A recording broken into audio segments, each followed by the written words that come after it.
for way more exciting and awesome Tulog-tulog lang games. pa The pressure is on. The pressure is definitely felt by these players in whatever regard and which way you want to point it there. And so when you look at a game number na yan. 3, we thought Three games, DOTA would three be games that isang voice for the series eh. side of Yandex. Is there one that sticks out for you, Insania, when you see the lineup of Vision? Who would be that voice?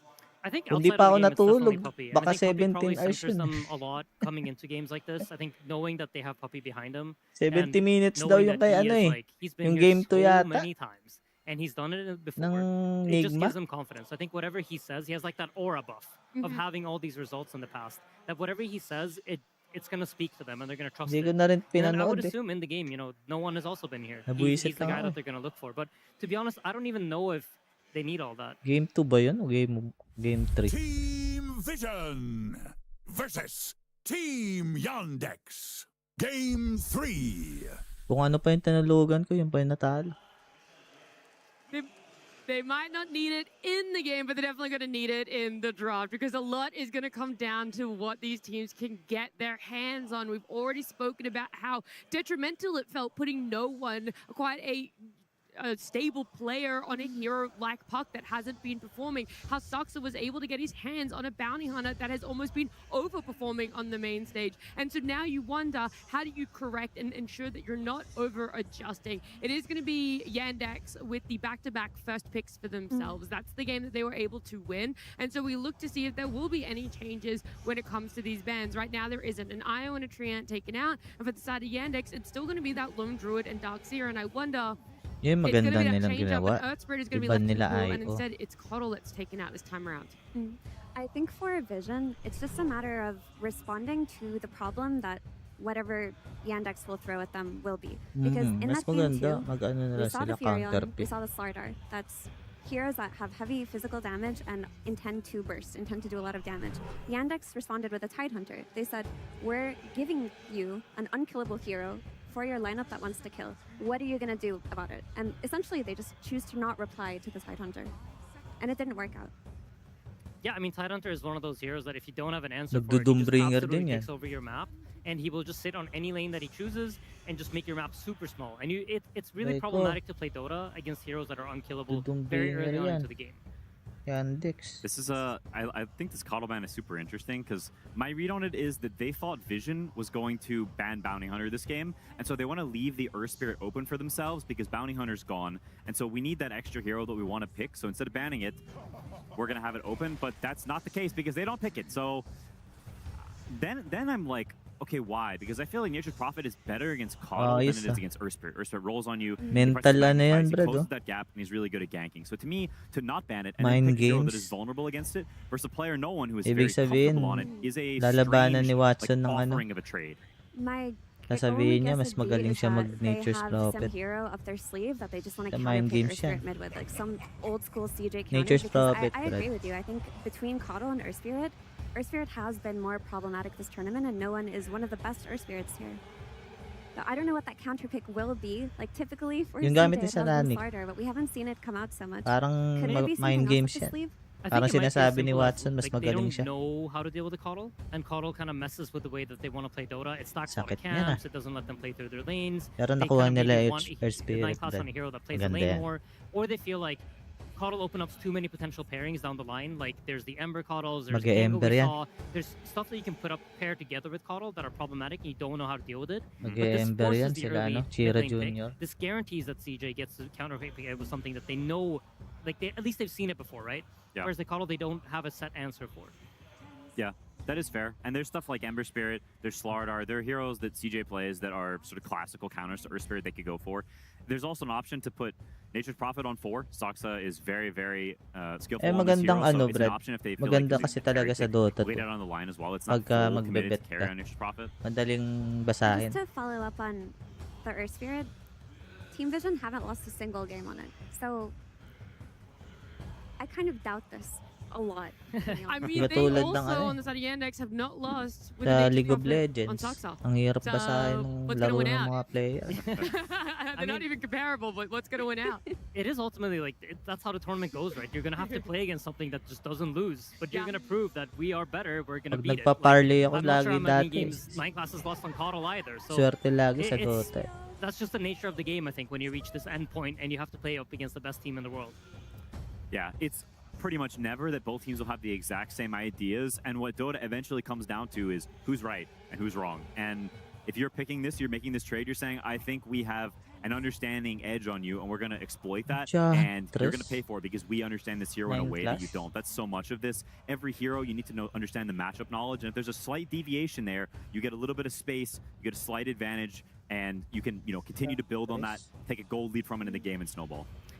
It's interesting to me that they banned out the Slardar. We mentioned it as a potential hero to lane up against the Air Spirit in the mid lane. This makes me think they're more leaning towards potential Ember coming out.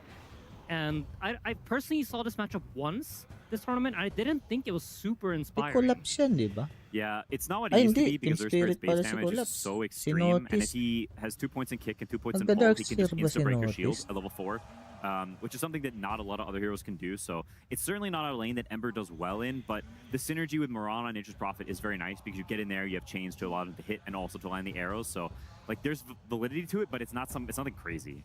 The issue with Ember, if it comes out now, is there's still Largo that we haven't really seen be a factor in this series, but it still can be, especially if Earth Spirit comes out. There's always the potential for the combination. And there's this Doom ban in the second phase by Team Vision, which tells me that they're building a heavy sustain lineup and they don't want that Doom counterpick that we've seen DM do many times this tournament. 9 class I also find Enchantress to be quite a strong hero whenever Ember starts playing on this Flame Guard build. Ench likes to position himself in the face of enemy heroes on the map, and you can pretty much just follow Ember around and just press Purge on his Flame Guard, and he can never farm. So it is quite an interesting pick for Team Vision. It's not a hero I really see them play that much, but I think they have it in mind. They're building heroes that are able to respond to something that might come up in the future. You're also stacking up a lot of early aggression and gank potential when you pick Earth Spirit and follow it up with Ench. But it's not in a way that's too redundant. Earth Spirit gives you teamfight and magic damage. Ench gives you a lot of early tempo and tower push. And these heroes combine very well together. If Ench walks to the lane with a creep, Earth Spirit rotates, suddenly not only do you get the kill with Earth Spirit's ganking ability, but you get the tower too with the creeps. And so they synergize in quite a nice way that I think is sort of underrated. Also, if you think about how they team fight, Ench deals very single target damage, whereas Earth Spirit's damage is very spread, which is a nice thing to have because Earth Spirit's going to roll in, you're going to catch some people, you're going to silence a bunch of people, and then you will have these impetus raining in from the back line. So gives you ways to kill heroes. Yeah, I think it's very solid from both teams. My biggest question still comes back to Nature's Prophet versus Earth Spirit. To me, that's the biggest discrepancy. This is the trade you chose. This is the way you start the draft. And it's very polarizing. Earth Spirit is absolutely good against Nature's Prophet, but it's not fully one-dimensional. And so I want to see how they change this matchup, because other heroes in the game in the draft can shift how a matchup would normally go, and I want to see what their answers are. Wow, they take a double answer, Quinn, to this Nature's Prophet with Timbersaw. I would be very surprised if this ends up being the carry after having this Earth Spirit that you talked about, but now notice Timbersaw, it's enabled by Dark Willow on lane. It's just going to give so much damage versus this Undying as well that I don't think you want to be playing into this if you're Team Yandex. Are you thinking about a potential Undying off-lane angle? Because that's a DM special, right? He's done it in the past. I will say I quite like Undying into Earth Spirit. I remember thinking long time ago, whenever Earth Spirit rolls in, if you're not the target, you just press your ult, you hit him, you drop Tombstone, and especially nowadays where Earth Spirits don't really max the roll, it can be quite tricky to do the whole get in and out thing for Earth Spirit. Yeah, it is true. You have to play more on the fringe, which is going to reduce your damage some and mean you don't have people going in as much. And when you've got two backline supports, the fact that now you can't commit, maybe Timbersaw doesn't want to commit either, he gets cold snap, arrow, there's stuff for that. So it can become difficult to actually run into them, which means maybe the game is a little bit slower, Yandex has more time to get their cores online. Little interactions like this can change the duration of the game quite a bit, which allows Yandex to potentially scale with their two range cores. I also think it's kind of interesting how both teams this time around are a lot more focused on making sure they solidify their team fight. They go for the Invoker. Invoker and Undying are quite nice heroes together because you get Tombstone vision. It allows Invoker to press buttons on the right heroes. Invo has a lot of crowd control that allows them to keep people inside a Tombstone range. So it's a nice way to play team fights out for them. Also, this show, by the way, we're seeing the Tundra win that Suxa had back in 2022. It's crazy to see that he's the only one from that lineup that's still playing competitively that hasn't won a second TI, and he could do it this year, which would be right off the back of Skeeter and Snay doing it, which is right off the back of 33 doing it. Like, it's pretty wild to think about, right? The script says Suxa has to win. He has to win it. Yeah. What's going to be stronger, Puppy getting first place at his next TI, or Suxa winning right after Yandex, T-Rex did? That's a good point. Wala silang pangontra sa Timber. Are you guys concerned at all about Invoker, though, in this game? Because I feel like we've seen Invoker versus Earth Spirit a couple of times, and Earth Spirit tends to out-tempo him, especially if you add in heroes like Enchantress into the mix that we know are going to be rotating mid early on. They're going to be playing around it and trying to shut it down. The only counterplay coming out of Yandex is going to be this Undying rotating to the mid lane and maybe a potential counterplay with an arrow, which can always be good, but it doesn't seem like they're going to be the aggressors. They're just going to be reactive. I think on paper, the Yandex trio is slightly weaker.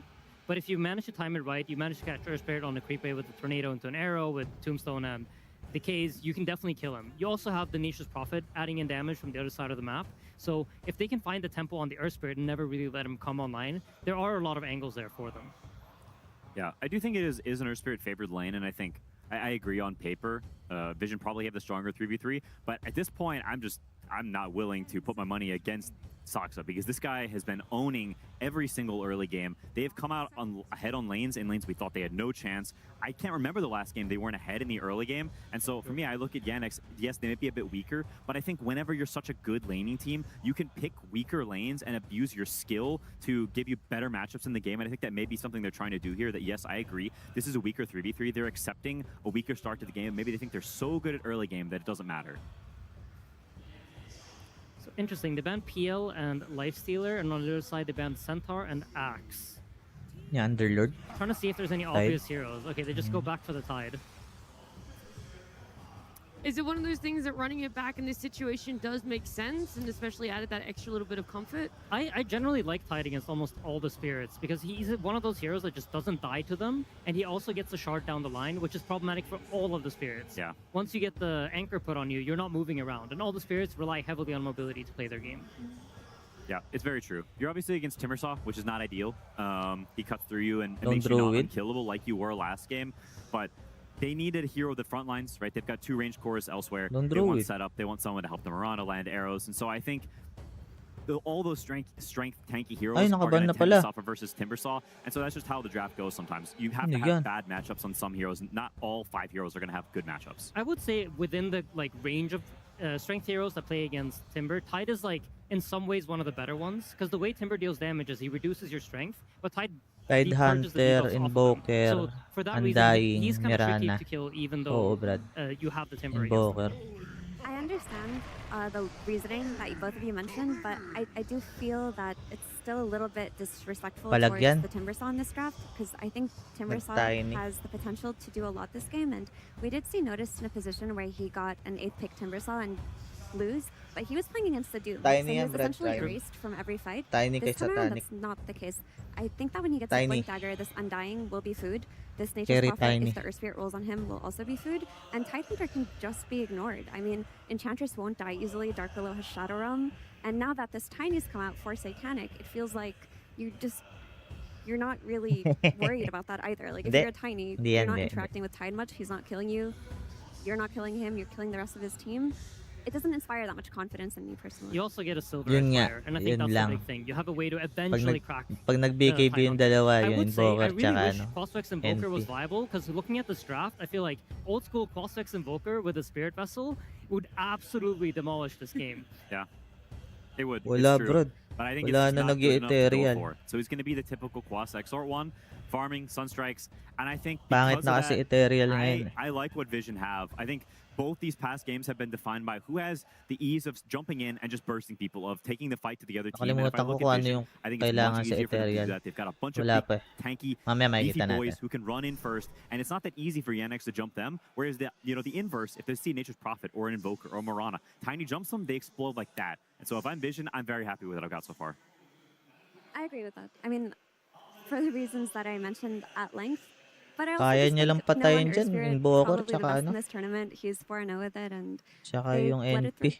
I feel like I would agree with you guys if this Pero wasn't so Tide similar to the Hunter, draft we ewan saw ko lang. yesterday from Nigma against Yandex. Sabagay, swap out the Tiny for Alp, Pinangontra and niya it yun kind of kasi looks may like a ano similar siya, thing that they silver had going edge. on. And Yandex proved that they could beat it yesterday, so I have hopes that they can do it today. To be fair, do you feel that the Tiny could join the fights a little bit earlier, though, and so another tempo being pushed back by Vision pa rin ako could dyan, be pre. that break, despite it being, in your eyes, almost a similar run back? Timbers, oh. I mean, to be honest, I think the drafts are really even, and maybe even would give a slight edge to Vision. But Solid Yandex din, has proven that they can Timber. beat this kind of lineup before, and I think that matters a lot more than you think. Masakit din. All right, it does matter a lot, right? Especially the fact that we get the joy of a game number 3 Shredder. here to decide who goes to the grand finals. The fact that our drafts are split 50-50, there's only one last thing to do. That's to get into it, to see who comes out on top, and to take us through that, it is OD Pixel and Fogged. Thank you very much, Nat. Yes, game 3 time here between Yandex and Vision to find out who's going to be going on to the grand finals at the International this year. Fogged, we Yan, did Timber see, sa'yo. game 2, some sort of like breakdown in some of the Yung the ano, ways that yung Team Vision were kumakapit trying to tapos bring fights nagbabato together. ng Do you parang think they're going to be able chainsaw. to recover from that going into game 3, or is this an opportunity for Yandex to maybe strike whilst Team Vision has been weakened a little bit? I think these two do look like that 50-50 probably in terms of the drafting, but there is this Earth Spirit this time, right? We did mention a lot about no one in this last game. Even though he kept up in farm, he was able to Makati actually yan, be Makati. ahead in farm in pretty much the entirety of the game in comparison Makati to yung the snap. Vision. The impact, it just wasn't there, right? The puck, we really did feel the problems for it. This time, he is playing that Earth Spirit, a super strong, if not one of the strongest mids in this tournament. So we'll see how they do whisk down that pressure. That being said, Yandex, a lot of team fight again. That's what I'm really liking that they did go for. Crazy amount of team fight and good global pressure. So I do want to see them again accelerating the pace of things, taking these early towers like they did last time, getting Watson off to that good start. Could be one of those cases where they can run over, but we'll see. Because I do like Vision's approach to this one. They might have less team fight in particular, but the Earth Spirit kind of can bring all the team fight just himself. That's certainly true. And that last pick for Team Vision, deciding to go for the Tiny, for Satanic. I mean, I feel this is maybe sort of off the back of the vibes of game 2, where, it felt like during those last moments, Satanic felt like he needed to be the one to kind of go in and start the action, which, as a Nature's Prophet, doesn't feel great. He's like, well, if against Yandex, the carry, I need to be more in the front of the fight, starting the action, get me on something different. The Tiny, pretty much the perfect carry hero for that style of play.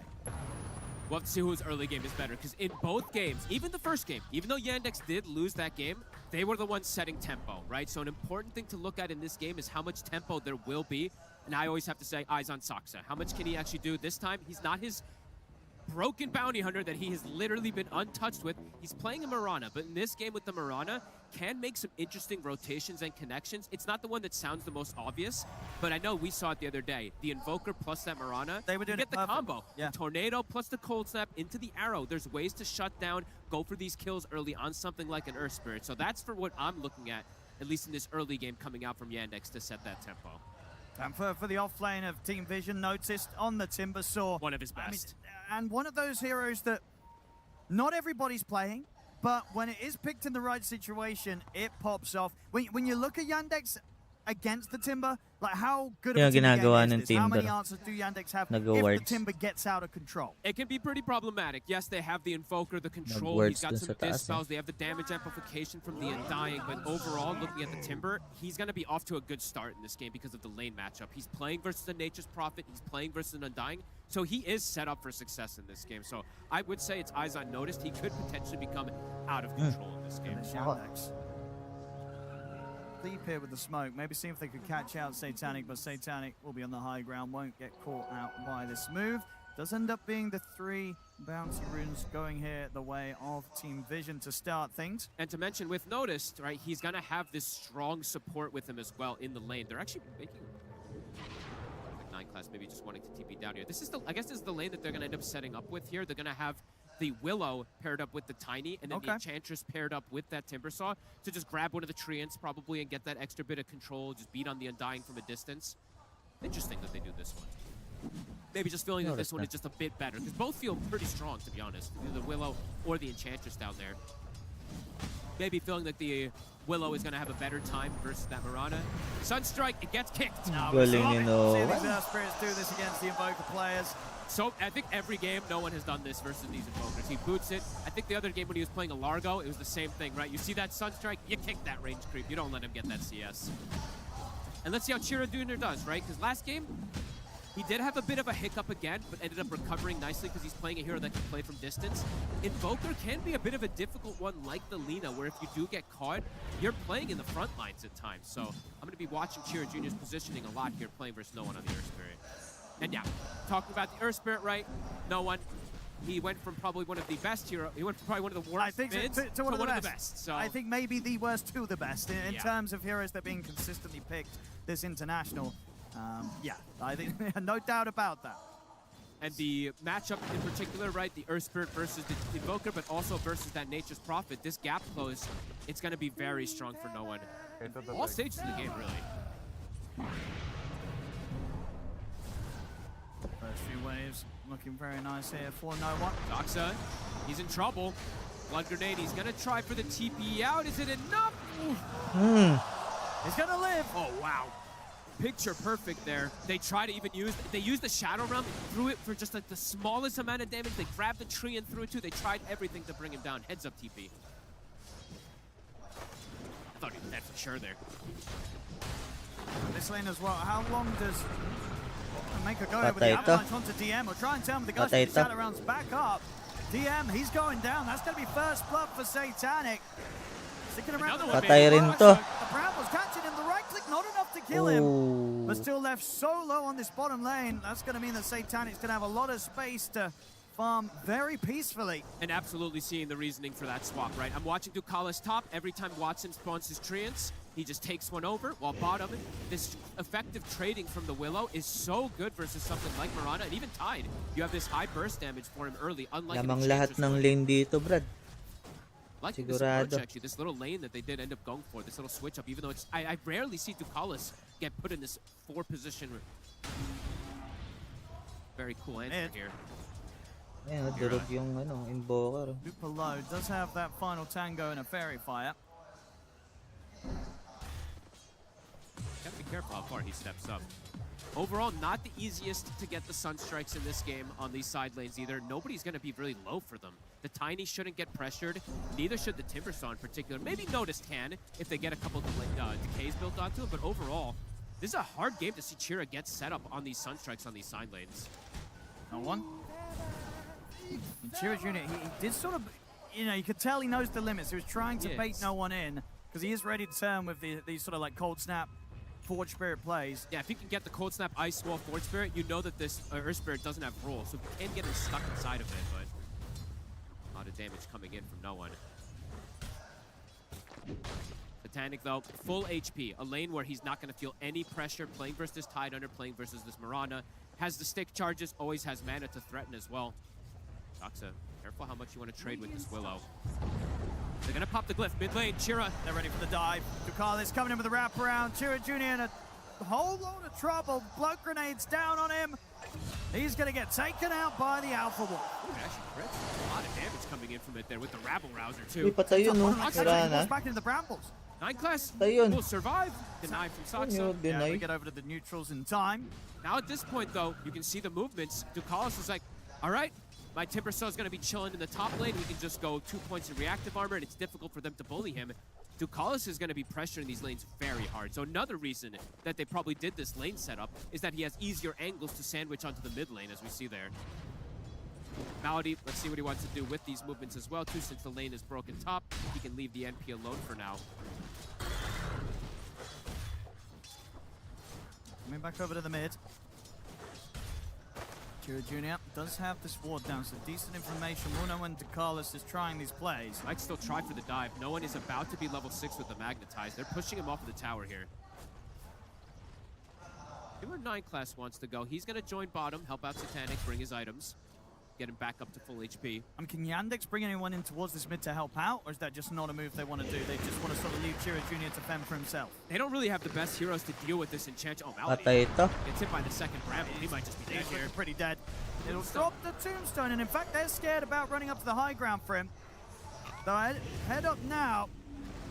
Trying to get the decay off, the tree hit, and the Shadow Realm, that'll kill him. They'll be able to farm the tombstone on top of it, so more money for Satanic. Oh, this early game is pretty brutal so far here. The lane's pretty much perfect from the side of Vision, shutting down some of the greed that's there from Yandex and the Invoker. The switch-up's looking pretty big brain. Yep, and noticed at some point soon, when he hits 6, Watson can't just sit in this top lane either. You're at risk of getting killed and getting dove from this Timbersaw with this type of start. They're going to have to start making moves, though. We're going to have to watch Saksa, right? He's the one that has to kind of break this map, make the movements around Chira, but Chira is so behind right now. Sir, leaving this Earth Spirit, going for the more greedy Invoker. We've seen it punished a couple times in this tournament. Notice? He's stuck. Quite a nice little tree and block there from Watson. He does have the TP to respond to it, though, notice. And Watson's been an absolute beast, right? This guy, I don't know how he does it. Almost seems like AI sometimes, the way he's just playing to perfection in a lot of these games. Nice little trap there from him. Kips back and forth from the two of them. Bottom. Brambles down onto DM.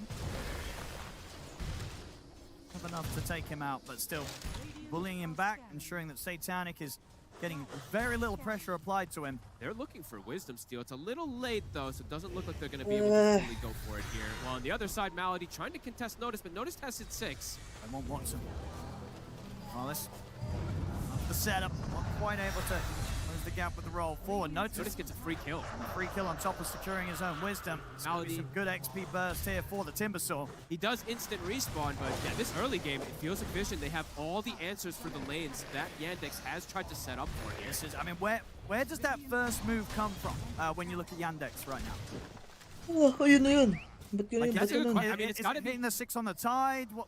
I guess so, right? That's probably the easiest one to see. Besides that, it is going to be the Chira Tornado Cold Snap play with an arrow, but damage is going to be lackluster from Yandex early on in this game. Watson, I don't know how much he wants to get involved. Sure, you want to on a Nature's Prophet TP in, but this is a dangerous game for the NP to TP into. He'll TP in at a Tiny, an Earth Spirit, or a Timbersaw will be there. These are not easy targets for Watson to bring down in the early game. Very just innately tanky. All 3 cores, and just you've seen Falcons do, of course, in the past, but 3 strength cores essentially. And honestly, it feels like any game where there's a Willow, it's always a nightmare to sort of TP in and make a play against, right? Because especially once the 6 is there, that whether it be the Fear or the Bramble, so many things that can get idly thrown out your way as the next Prophet and disrupt the attempt that you tried to make when you TP in. Yeah, there's definitely damage problems in the early game. They should be able to get 9 class here. It will get found. Trying to scout out Watson. Watson at the back of the Malady. Getting themselves a kill on the board, Yandex. And Chira not getting damage onto his tower. So just sticking in the mid lane, waiting to get his Meteor Hammer to try to pressure. If he can just sit mid, right? Every time the Earth Spirit makes a rotation, doesn't have to react. Try to keep getting as much as he can out of the map, just playing the lane. Watson playing in a very careful position, but no one is right on top of him. They're ready to dive pretty deep here around the tier 2. Carlos is coming in to help out. The Magnetize down on a Watson. There's no saving him, and they know it. Nobody's even bothering to TP over. Watson will die under the tier 2. These movements from Ducalis are beautiful this game so far here. Sandwiching on the Invoker, now sandwiching on Watson, allowing no one to dive without even losing HP because he's got the creep there to tank all of the tower hits. Coming out from no one. This is a difficult early game for Yandex. They have ways to come back in games always, right, with all this massive amount of team fight. But this early game, this is the first time in this series, at least, that Vision has the advantage out of these lanes. And with very strong heroes to pressure the map as well, too. Satanic probably going to just go for that rush of the Echo Saber into the Silver Edge this game because he's playing into the Tide. They have good ways to initiate the fights naturally already from the Earth Spirit, so he probably doesn't feel forced to go for a Blink Dagger this game. So many ways to start plays and react to any that Yandex dare bring the way of Team Vision. The start is very dangerous here with the way that Notice is also coming into the game. Top 2 net worth out of these lanes. And just difficult for them to kill this Timbersaw in particular. There's just not that much magical damage until the Invoker's in online. And it's just already a lane, right, where nobody can really go up and sit there to soak up the XP in the farm. Like, none of these heroes want to sit anywhere close to this Timber right now in the lane. No, you'll have to bring just numbers in particular, just kill him. But you'll have to bring a lot of those numbers, and the Invoker in particular, who isn't a hero who likes to really rotate out of the mid lane too much. They need to... Again, it just feels like they need the Ravage to make some sort of a move. DM, he does have the skill point ready to drop on it. He sees a chance to make a play. It's probably the slowest paced draft that we've seen from Yandex in this series so far. Well, for Vision, maybe the fastest paced one that we've seen. Playing around this Earth Spirit, playing around ways to be able to take towers early with the Enchantress. Bit of reason, by the way. Reason? See, hopefully everything's all right there. Turn it off and on again. It might just sort the situation. How much DM can do this game, right? Because DM, he also was quite a rock for the team. I think his Tidehunter, I think I said this like 5 times now, but I think his Tidehunter overall, it's been one of his best heroes in him just coming out of the lane in a good position and then having clear entry into the game to be able to get these setup Ravagers, just occupying an area where he feels unkillable. This isn't one of those games where he's unkillable. He's playing into the Timber Saw. Every single time that the Timber comes, it's a threat. And they've certainly addressed some of the weaknesses that were getting punished last game. I'm seeing already they're deciding how they want to itemize in this game too. DM, he had the Raps queued up, but I don't like the Raps this game. It's not going to save you versus the Timber. This Mage Slayer could be an interesting one though, right? Playing versus triple. It's pretty nice. Playing versus the cores that are kind of spellcasting. 3 melee magical cores. He's still debating, so we'll see which one he does end up going for. But I think I could see the Mage Slayer, even though it's not the most traditional nowadays. We'll see which one he wants to try for. Noticed. Certainly going to try and chase Malady down. Malady, this is out. This matchup is so sad for Undying. There's just not much you can do. You don't even touch a hero like Timbersaw, and you just get erased from that strength damage. Keep the pressure on for Tower, Noticed, and again, just a lane that nobody wants to go to right now if you're Yandex. I'm surprised Malady was up there, to be honest with you. They're trying to at least push off of the tower here a little bit here. Saksa will arrow the creep, but it's just a mud golem. Dire's top tower is under attack. Bottom. They're just trying to mess with DM. Okay, so extra brambles, just some little bit of extra damage onto him here. No one will not get the luck of the rune. Chiro will be there in time for it. Still, though, continue to be fully evasive. I mean, I say that he is looking towards top, Chiro Jr. They get the setup here. Nice tornado. Do they have an arrow? They do. Into the meatball.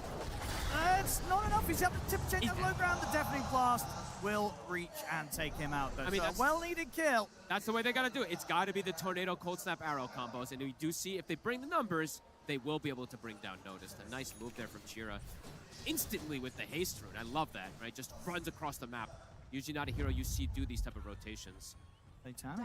They get involved quite early here with the Echo Saber alone. 9 class, ready to move him over towards the mid. Looks like no one's eyeing up the chance to dive Chira Jr. and wants to have the backup with him. They want to get this mid tower. They even glyphed the wave to keep the catapult alive. Chira expected. He's in trouble. The Brambles is there. We'll be able to put a stop to Rolling Boulder with a cold snap. But Satanic's coming in with the wraparound. Avalanche is there to set up for the silence from no one. They take Chira Jr. down, and they'll be able to look towards his tower. Malady also spotted by the ward, has to immediately run away from Noticed here. That was a heads-up move there from Vision. Immediately when they have the glyph, or when they have the glyph and they have the catapult wave hitting the tower, they already preemptively make the smoke move to ensure that they can get this tower. Really smart there from Satanic making that move over. Saksa, even though he's not Bounty Hunter, will still be able to find some of these couriers, delay some of this timing to the vessel perhaps. At least taking out that stat item. Can he get himself out of it? He's going to try for the TP. There's a burst. Too much. Too much burst here from these two. TP out from. They noticed turning up to these fights. DM. Whoop. Whoopsie. Little off with the combo. Will force out a Ravage from DM. He'll live, but that is the Ravage down. And with the Ravage on cooldown, that's pretty much any hope of Yandex trying to fight back gone for the next couple of minutes. Especially around the tier 1s. Like if they're looking to defend a tower now at this point, probably not going to be the case without that Ravage. DM, he is going to commit for the Raps, so okay. See if he can protect him versus this Timber Burst that will be coming out in the early game. Maybe feels like it's a little too hard for him to get in and apply the Mage Slayer at times. This does give him at least raw HP, which is nice too. Noticed. Tower is claimed. His timing's going to be very fast on his Kaya Sanj. A lot of times I've seen this Timbersaw when he's struggled in this tournament, and even before this tournament, it's when you shut down his lane. This is not one of those games where his lane has been shut down, so he has this great farm, and he even has ancient stacks to go back to. Chira Jr., another game where falling behind, I mean, I feel like we've seen a few teams do this. There's a lot of them that want to go for this approach where they just focus Chira Jr. very heavily in the early game, knowing that he's going to struggle if they keep him behind at the start. especially if he's playing a greedy hero, right? Invoker can get punished quite a lot here from these moves. Looking for the catch-up to notice Tornado's off the mark. Coming with the TP from Watson. Cold snap. To the right click to the Deafening Blast. They don't have to hit everything right now to be able to bring Notice down. Meanwhile, in the mid, 9 class finishes off Malady. Chira Jr., despite the tough start that he's had because of how much focus they put to him in the mid, he's the one that's actually doing the most for the team right now. A couple of moves, he's managed to set up for them to actually take down Notice twice in a very difficult early game. In a very good position to kill him too, right? Because he does go for Kaya Sanj. He's gonna go back for BKB. And they're looking for him. But now he does get caught. I mean, Vision, they really know that Chira Jr., he is the one that can potentially be a threat with these setups in the early game, and they are doing everything to make sure that he doesn't find the momentum to get out of control, despite getting these small windows to make moves against Notice. Wisdom will be 1-for-1. Yeah, the own Invoker overall, right? That's why this matchup is so difficult versus the Earth Spirit. If he just gets on top of you, you're dead in most of these situations until the much later stages of the game. And now Satanic, his timings are accelerating also. He's got a Shadow Blade. Malady sees him, but can he run? Pop the ulti. On the burst. Is it enough? He's got backup coming in from Watson. Satanic's caught. And Chira Jr. is there again with the cold snap to make sure the TP out will not be successful. Again, Chira Jr. continuing to do a lot here with quite a little. And Malady with the bait too. Very nicely done. Gets the ulti off, which means he tanks long enough to allow Chira to get the time to get there. Now they can get a tower out of it too. Nice moves from Chira.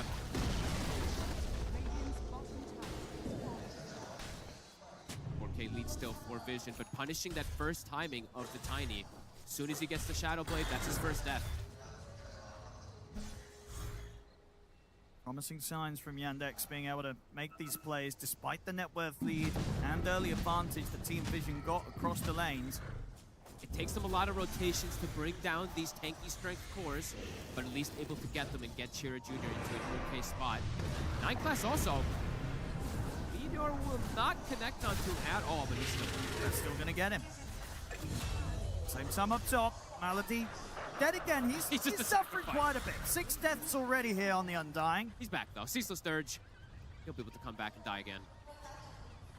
They're adding up. But, I mean, it does feel like this is the best way for Yandex to sort of get themselves back in the game, right? Chira Jr.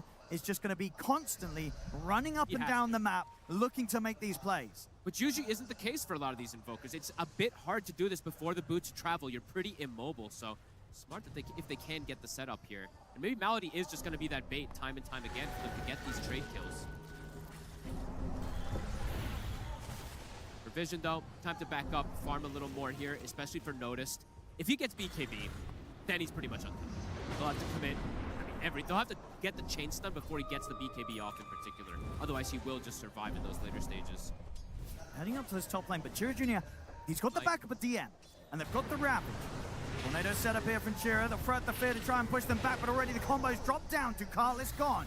And again, Chira, the one making the moves. 9 class. The Shadow Realm off, but Yandex, they're looking for an angle to make this fight happen. They'll drop down the tombstone. Satanic was thinking about entering it from the side.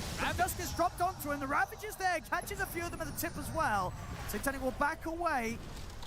Should be able to get out of this. Does get hit by an arrow, but they will not be tempted to chase up to the high ground. The cause, they get out, but still, I mean, again, Chira Jr. He's being so clutch. I don't think I've seen an Invoker that's just been sat at the bottom of the core net worth do as much as he has. You know, they really went all out to shut down his early farm, but despite being the lowest net worth core in the game, he's had the most impact in the last 5 minutes. Satanic having a bit of difficulty entering as well, too, as we're seeing. Even though he has the Shadow Blade, walking into this lineup, they're prepared every single time, it does feel like, with these sentries, so. Don't know if he's going to go the Blink anyway, right? He's still probably just going to go BKB, Harpoon, Silver Edge this game. And those BKB timings are going to be the big thing to look at for the side of Vision, since they're playing into this heavy team fight magical damage that's coming in from Yandex. And the Silver Edge is now done. Watson also needs a BKB pretty early in this game. Standard kind of build for him on the NP. Mjolnir, Lance, BKB into this heavy magic damage. Vision looking to accelerate. Ravage is on cooldown for 70 seconds. They want to punish it. See if they can catch Chira. Him and Malady. Holding close to tier 2, Chira Jr. is going to step out over towards the camps. They're going to get the setup with the fear. He'll get the ghost walk off. Doesn't matter. Detection's down. Chira Jr. will turn with the tornado, but 9th class will finish off the job. And they go for any type of trade here. They've got the tombstone drop down, but they don't have any control now without their invoker, so they will not manage to punish Vision. Vision, they'll get the 2 kills. Have to try to protect this invoker a little better. It's not easy to do, though, of course, until they have the shard on the Undying to be able to protect him. But he, like you said, he feels like he is everything for the team at this moment in the early game. Watson still not able to get involved much on this Nature's Prophet. His farm is very good, though. Watson, as always, making sure that he keeps up in pace, if not ahead. Triple BKB timing, though. When Vision does have that, I'm worried for Yandex if they are not in a similar type of footing.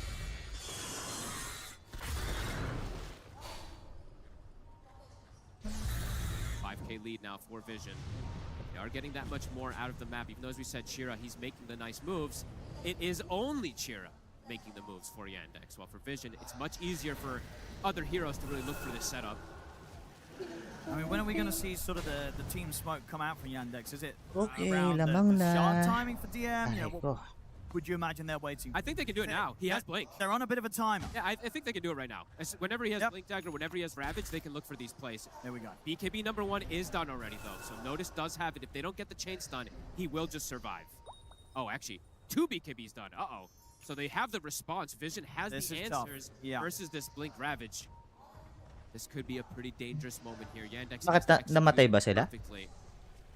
DM got some pretty Alam mo nga, impressive ravages 14-7. last game. Did. It's going to have to be a good one here. They're setting up with the Moonlight, approaching in towards the mid, but 9th class, he's going to Ano try yun? to tank the initial jump. Bakit yun? DM will O now yun. use the Ravage, but it's in a bit of an awkward spot. The Panalo rest Vision can't dyan, bro. connect to him, and now Vision, they can just Sablay na yung Ravage. take out Malady. And they run. Chira Jr. and DM will retreat back Sablay under yung the Ravage, tier 2. They get BKB charge out here and there, but just no one who ends up pressing his right. Yeah, Notice still able to hold on to his. But that was the Ravage play. Just a little too split up. They didn't really have any direct follow-up to that Ravage in the river. You could, I mean, as soon as they saw the BKBs, they're like, oh God, never mind. We got to get the hell out of here. So they tried to go for this Ravage play, but Vision very ready for it. They'll have the response BKB used, but well worth it. It's going to be coming back up in 60 seconds. Good that they are able to disengage. Magamit niya, Very ano? important for Chira that he's not getting NP. caught in this fight. Has to be able to keep getting some of this momentum this way. Teka, ba't ganito? He really Ayaw needs pa this rin BKB makita. timing himself too this game. Kaya lang, brad, refresh ko lang. Not gonna have it as fast as Wala. we see from Vision. No. Di And kita. obviously with that Ravage being used, there's a nice Nakatago pa. comfortable window for Satanic to be able to finish his BKB before there's any chance of another fight being brought to him by Yandex. So Ayun. next time round, likely going to have BKBs on all of the cores. Team Vision. Ano naman item ah? Continues to be the first time in the series where Vision in the early game, they continue to have this gold lead. They continue to have that better control of the map in particular. Wala pa item, Notice now even starting to pressure toward that top side. Because as we said, him with BKB, it feels pretty invulnerable unless they commit absolutely everything onto him. Well, brad. Isang combo lang ni Tiny yun eh. Doxa does go for... Malakas combo ni Tiny. Does go for the Vessel this game. Feels like he wants that extra damage versus the... I mean, it's a triple strength course, right? So it does have merits to buy it, but that does mean limited extra setup for the team. Because most Si of the Tiny, Brad. Piranhas, they get the Yules so they can play around and get that extra... Malakas yun. Malakas yung ano niya, palo. As we said, it's pretty much only reliant on Chira, and if they can get that Blink Ravage. Oo, pagka ano, umabot ng mga Smoke up.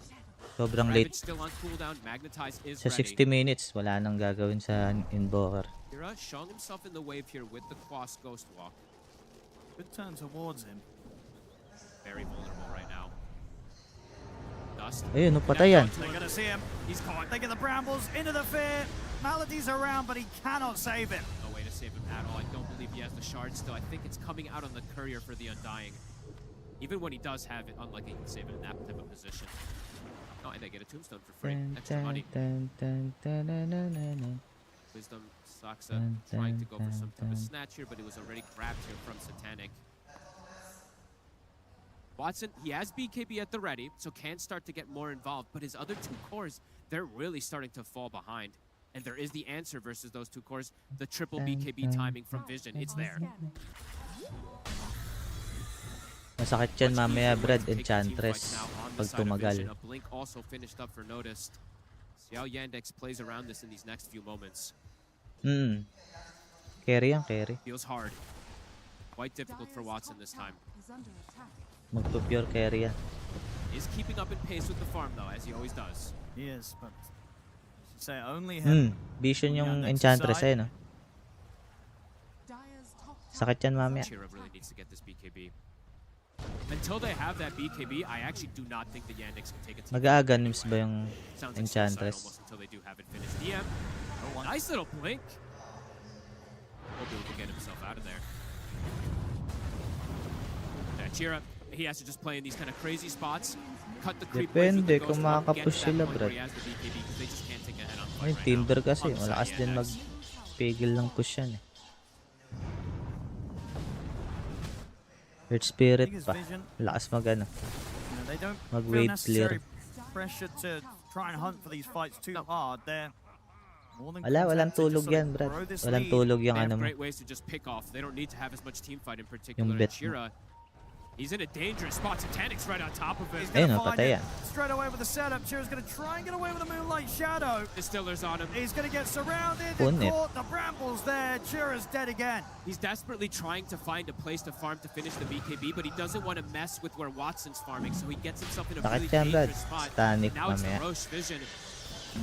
We'll just get Patay away with this one. lagi There's no way Nature's Yandex can Prophet contest dyan, this. tsaka ano. I mean, last game, Watson had to carry pretty hard. He's gonna have to try and do that again here, Fogged. Does feel like it. He does have the backup of the heavy team fight combos with him. Early. But this Dapat one, yeah, nga. it does feel like this Dapat one's a bit matapos more na difficult early. because it is that first pick Pagka Nature's umabot Prophet 50 minutes that feels yan, like it was pretty medyo addressed. The last game, tatagilid. it was that last pick Luna Yan where he natin had win. that kind of beautiful Yan natin entry yung into win the game, beautiful ways to probability. itemize as well too. This Eh, one medyo dikit pa feels eh. quite a bit harder for sure. The itemization just not as natural. Sure, he's got BKB, he can go for this crit, but there's ways that got through it with that heavy damage from the Tiny. Dikit pa, dikit. See what Watson So may iwan ko lang ba to? here Iwan under natin pressure. to. Get him all the buffs. I want to see same thing. Get him some solar crests. Get him all these little things to be able to increase his damage. He's got the alacrity. He's always got that always built in for himself. That will be pretty massive in the mid game. I guess the question is for how much time is he going to be looking to join the fights, or for a long time is he going to sort of look to play the split push game and just try and grow the net worth by out farming across the map and avoiding these team fights completely? I think it's got to be the split push in this game until Chira has. Sino the malalakas BKB, ngayon like I sa said, there's just no MPL, way for Brad? The team fight, and now into Aegis too. It probably means another 4 minutes where he just has to avoid. So Vision now can look to really continue to Onyx set pa this rin tempo ba? and maybe even start to beat onto some of these tier 2s. Coming in towards the bottom lane, ready to use the Moonlight. The rounding 9 class here. Can they Pero get the nagbe-bet setup ka onto dun? him? It's not an amazing kill, but Huli ka. maybe not even one they're going to Titanic's get the chance to go for. Yeah, backup's coming in over. now. It's getting a bit spooky. Satanic comes Patay in from the ka, side. ano, Gets his hands Mirana. on Saxa. Saxa's gone. The rest of Yandex, they have to run. And Ah, is hindi ka going pa for the blink nagbe-bet dagger on dun. Titanic, so he wants that extra gap close versus the Nature's Ay, Prophet. hirap If you're yun. connects, Malady, 9 class. Wala rin Getting ako another alam catch. dun. Ducalis ready to bring in the damage with the impetuses. they're getting so much in this early game. Same time, Chira Jr. He's caught again. No one to notice. Dito, to found him. He maano tried kita. for some sort of control and setup onto notice. Sasabihan It's kita not gonna kung anong happen. lamang. I know, and a night and day difference on no one. He's playing Earth Spirit in comparison to Puck. He's Yeah, I think running the map. the shackles are well and truly off after being weighed down by the puck picking game Sure na yan, too. Brad. He's back here, no one ready to play a proper Tumaya ka hero. ba dun He's sa ano, everywhere. Team Spirit, And on tsaka top of ano? them having now this 11k gold Let lead, go. the experience lead is really starting to be there as well. Level 20 on Tiny, 20 on Notice, 18 on the Earth Spirit. It's 18, 15, Oo. 15 on the cores. Basta up the mga side of Yandex. Pilipino yung And map is now player. shrinking. 2 tier 2s to fall. Daming bottom benta tier ng 1 laro as dun. well. And quick items coming in. Satanic just bought the blink. Tignan mo kaya yung ads. Meron na yan. Double ways Kasi to gap close. Well, triple in a way maglalaro with na Silver sila. Edge as well versus that Nature's Prophet. This game is looking harder and harder as it progresses. Yeah, but he just can't get the same amount of farm this game on the Tide because he can't go to those places. Malamang where he's yan. like, "Guys, I'm Medyo unkillable." dikit yan. He will be killable versus the Silver Edge, versus the Timber Saw. They're losing control of the map quickly here.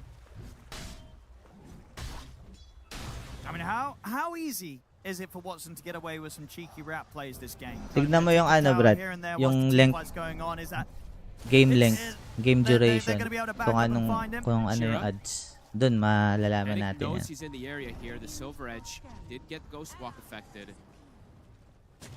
fight around the wisdom. It is into this Aegis of Satanic. Over under. I mean, they're going to try and throw the arrow out there. The BKB's already there onto Satanic. He's going to get held in position now by the Sprout. Now he's able to get his way out of that. The tombstone there by Malady. No one rolls into the center of the pot. The BKB gets the magnetized. Sakit ni Watson. Ang sakit ni Watson. Someone's in trouble. That's a gem as well. He just got it. Oh, maybe getting a little too ahead of himself there with that deep dive in, rolling right into the center of them, feeling that he could get away with his BKB magnetized play. He could not.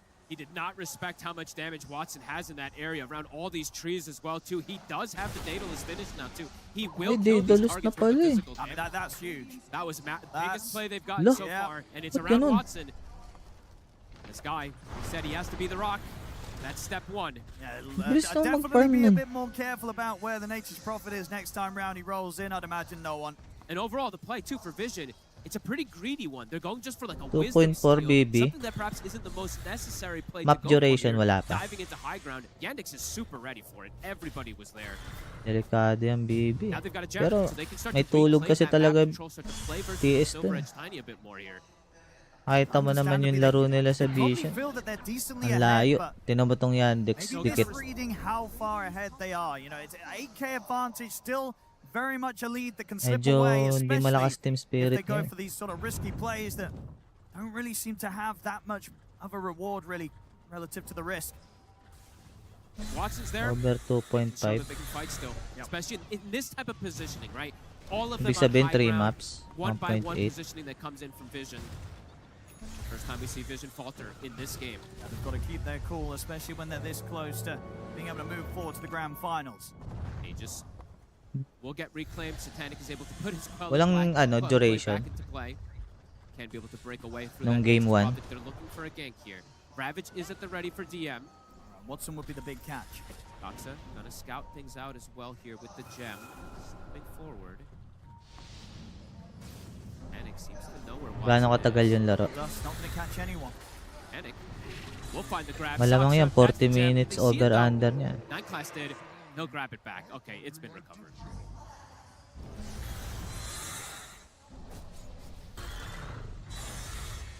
Small little hiccup there. Oh, small. Pretty decent hiccup there from the side of Vision. Basta team spirit, over lagi yan. Brad. DM. Aghanim soon on the horizon for him too. Yeah, So tingnan all natin. about buffing up this Nature's Prophet, getting that extra minus armor from the Gush. They've got the Alacrity.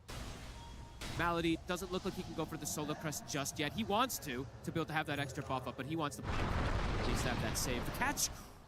Was close there, went for a risky blink TP, but he'll be Yeah. fine, DM.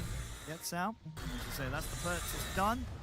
And they've got the blink. Over 50. Starting to get more and more ways to get these Eh two yung ano, fights in together. yung under. And if they can get the connection, if they can point blank Ravage again, 2.5. damage is starting to Labo hit yan. for I mean, Yandex. you know, having just the Mjolnir Labo and the yan. Daedalus Ay, alone, pwede on the rin Nature's kasi. Prophet, you cannot understate how hard the Nature's Team Prophet will Spirit. tear through these heroes. The Timber Saw, maybe that's a bit of a difficult Through one, with but this the other heart and two, the armor.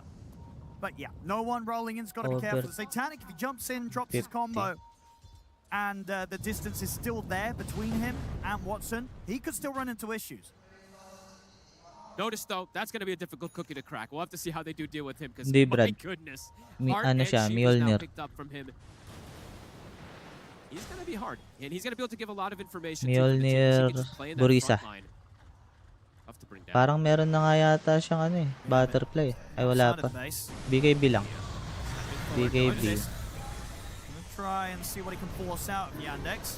Arrow will connect Satanix in. Oh, it's a beautiful two-man avalanche. Gets it onto the two of them. The Tombstone save's going to be there to buy time for DM. NT? Solo will be able to get out. Blink away. TP's Ay, yung out ano of niya, this. ulti niya DM, yun, Brad. is he gonna live? Nearly gets Yung shot ano, by 9 class, but the TP succeeds just yung in tumatama time. sa lahat ng Malady, though, creeps. Doesn't look like he'll be so lucky. Back in the Tombstone he goes, but inevitably will get brought down.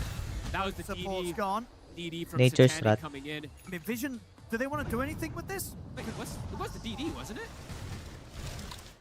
Am I crazy? He did have a DD, right?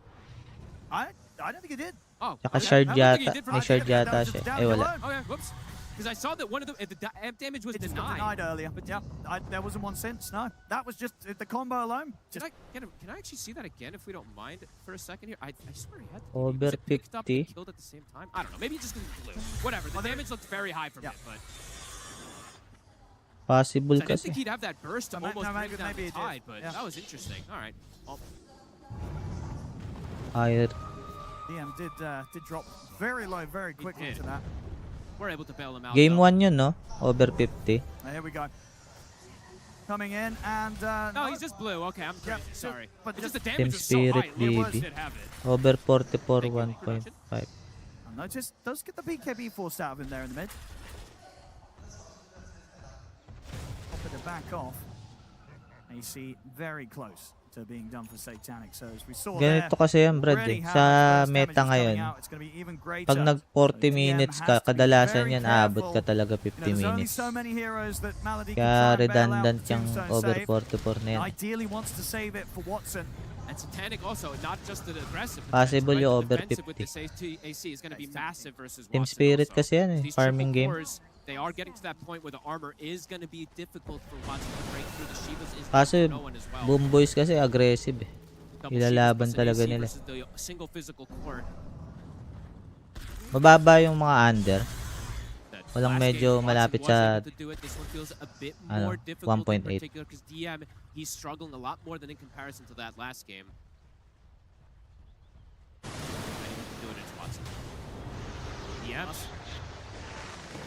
Got set him. Oo, Nobody boys, else here with hindi 9 siya class, but pinag-TP, of course DM doesn't necessarily know that. Because cool though. Should actually making the aggressive move themselves here. Also to point out, Ducalis, he has gone Under for the aggressive 48. play. He's got the Yan, Distiller possible plus the yan, Brad. bite. Mas maganda yan. He does a lot of damage too. I'm with the wrap around, has to put the BKB. Same time, Satanic in with the avalanche. Mas Get safe caught this yan. round. Watson turning and standing his ground, looking towards Satanic. Satanic go back off here with the silver edge. They've killed off Malady. They can go for more. It's a good Brambles in up here, catching the three of them. Rambi Aggressive tries to kasi go out for Boom TM, Boys. just try and hold them back into the arrow onto Ducalis. Satanic, he's in though with the avalanche. BKB's there for Watson. Turns towards no one, brings down the Earth Spirit. Either over 50 o under 40 na yun. Na 48 pala. Kung anong trip mo. Malady dies beyond the tier 3 tower and DM has been Pero feeling ko kasi ano, mag-a-aggressive Boom Boys. Ay, game 1 kasi, no? Beautiful connection. No one kind of hands Game himself 1 on a kasi, silver platter onto the medyo Nature's ano pa Prophet, eh, but maingat it pa forces eh. the BKB, forces the Satanic. It all works It's out. not just Game one 1. core in this game. They've got multiple different ones on Vision.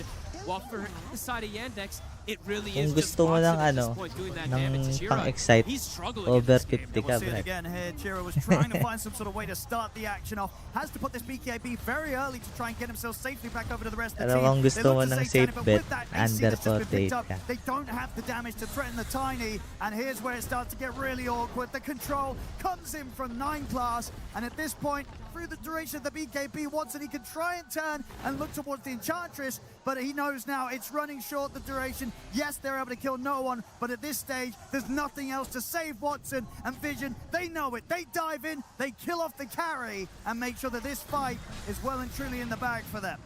Top also, Saksa, 9 class going for the solo kill. Almost does get him in completely here. Can Saksa get out? Oh, litan mo lang. Now Fleets. Chira's connecting. They've got the TP coming in Oo. too. So 9 class can be in Magsi-safe, trouble himself. ano yan, safe play yung mga yan. Laglagan yan eh. Really making the work for it. He's got a Wind Waker. All right. Okay. They'll get him.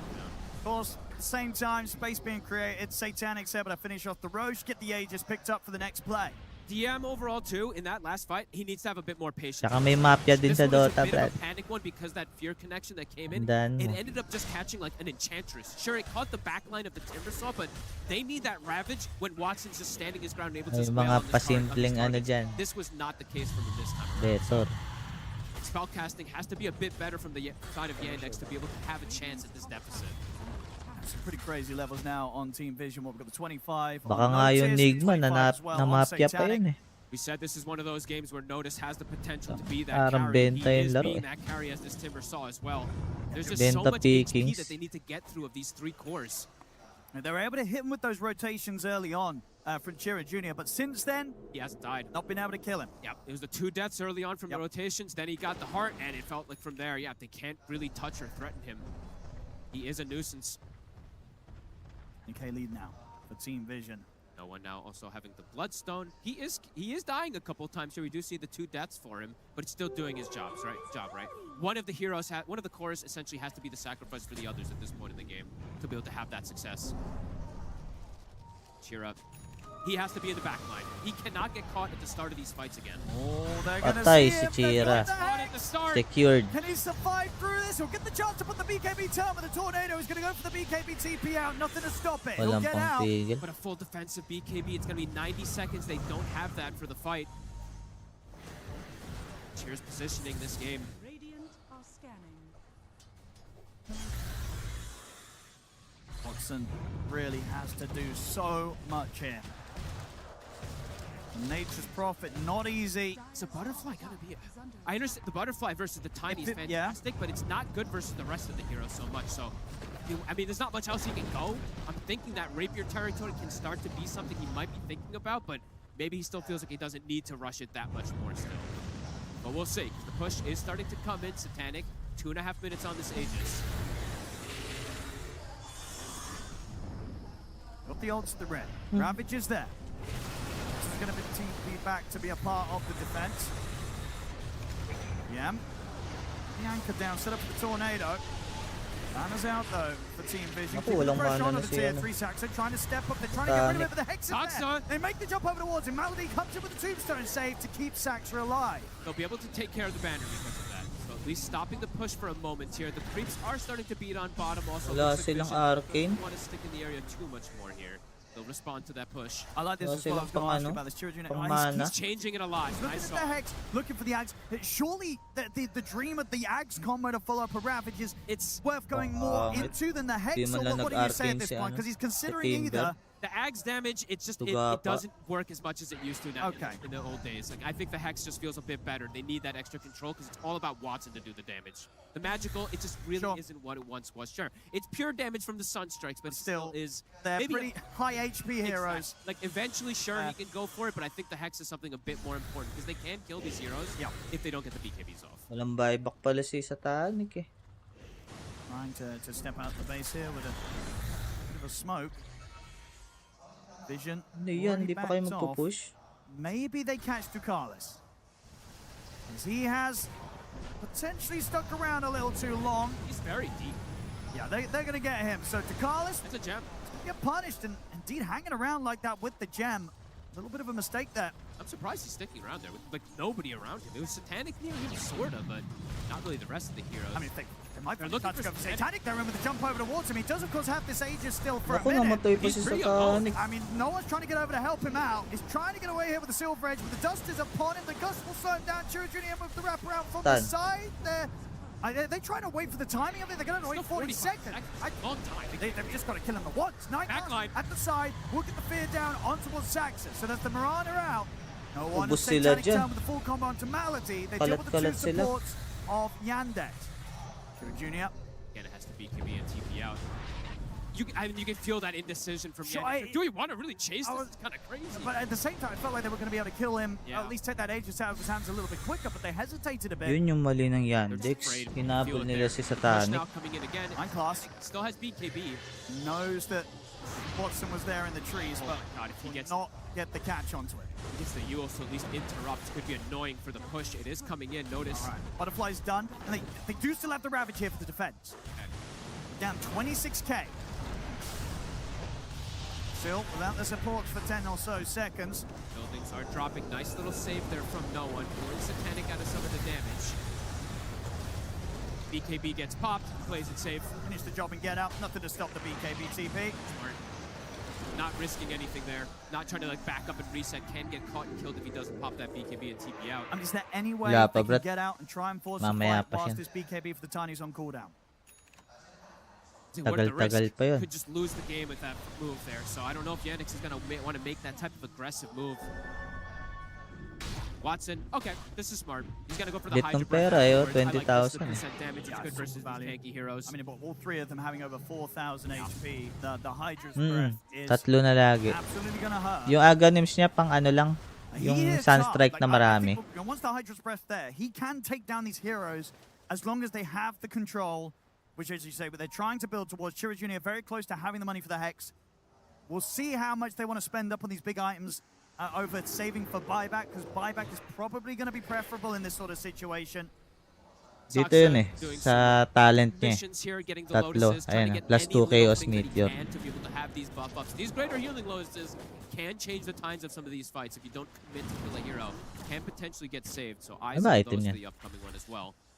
Oh, may Hexio. 27,000 lead. It May does Ginsu. continue to grow here for Vision, and it's multiple different heroes. That's the scary thing. Everyone is scaling on Vision. It is mostly Watson on the side of Yandex that's getting the scale. And Chira, he's been slowed down taba so nung much ano this eh, game, Timber eight eh. deaths. Kasing taba ni Satanic eh. Enough here for the Hex. Does he want to spend up? Buys the one component. Wala, ang layo nung ano, Invoker, 21,000. Lalo na to. 18.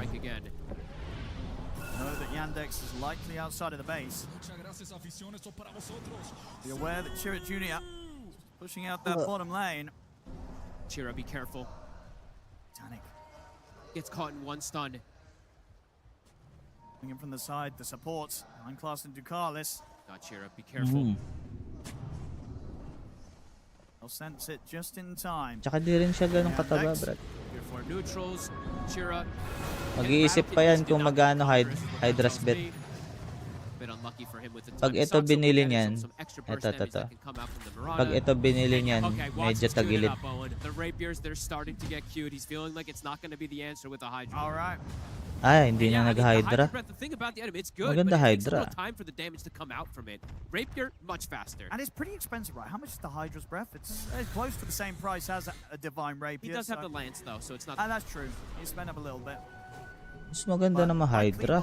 I imagine what's selling the Dragon Lance. Asan ba yung Hydra? Rapier in for that final slot.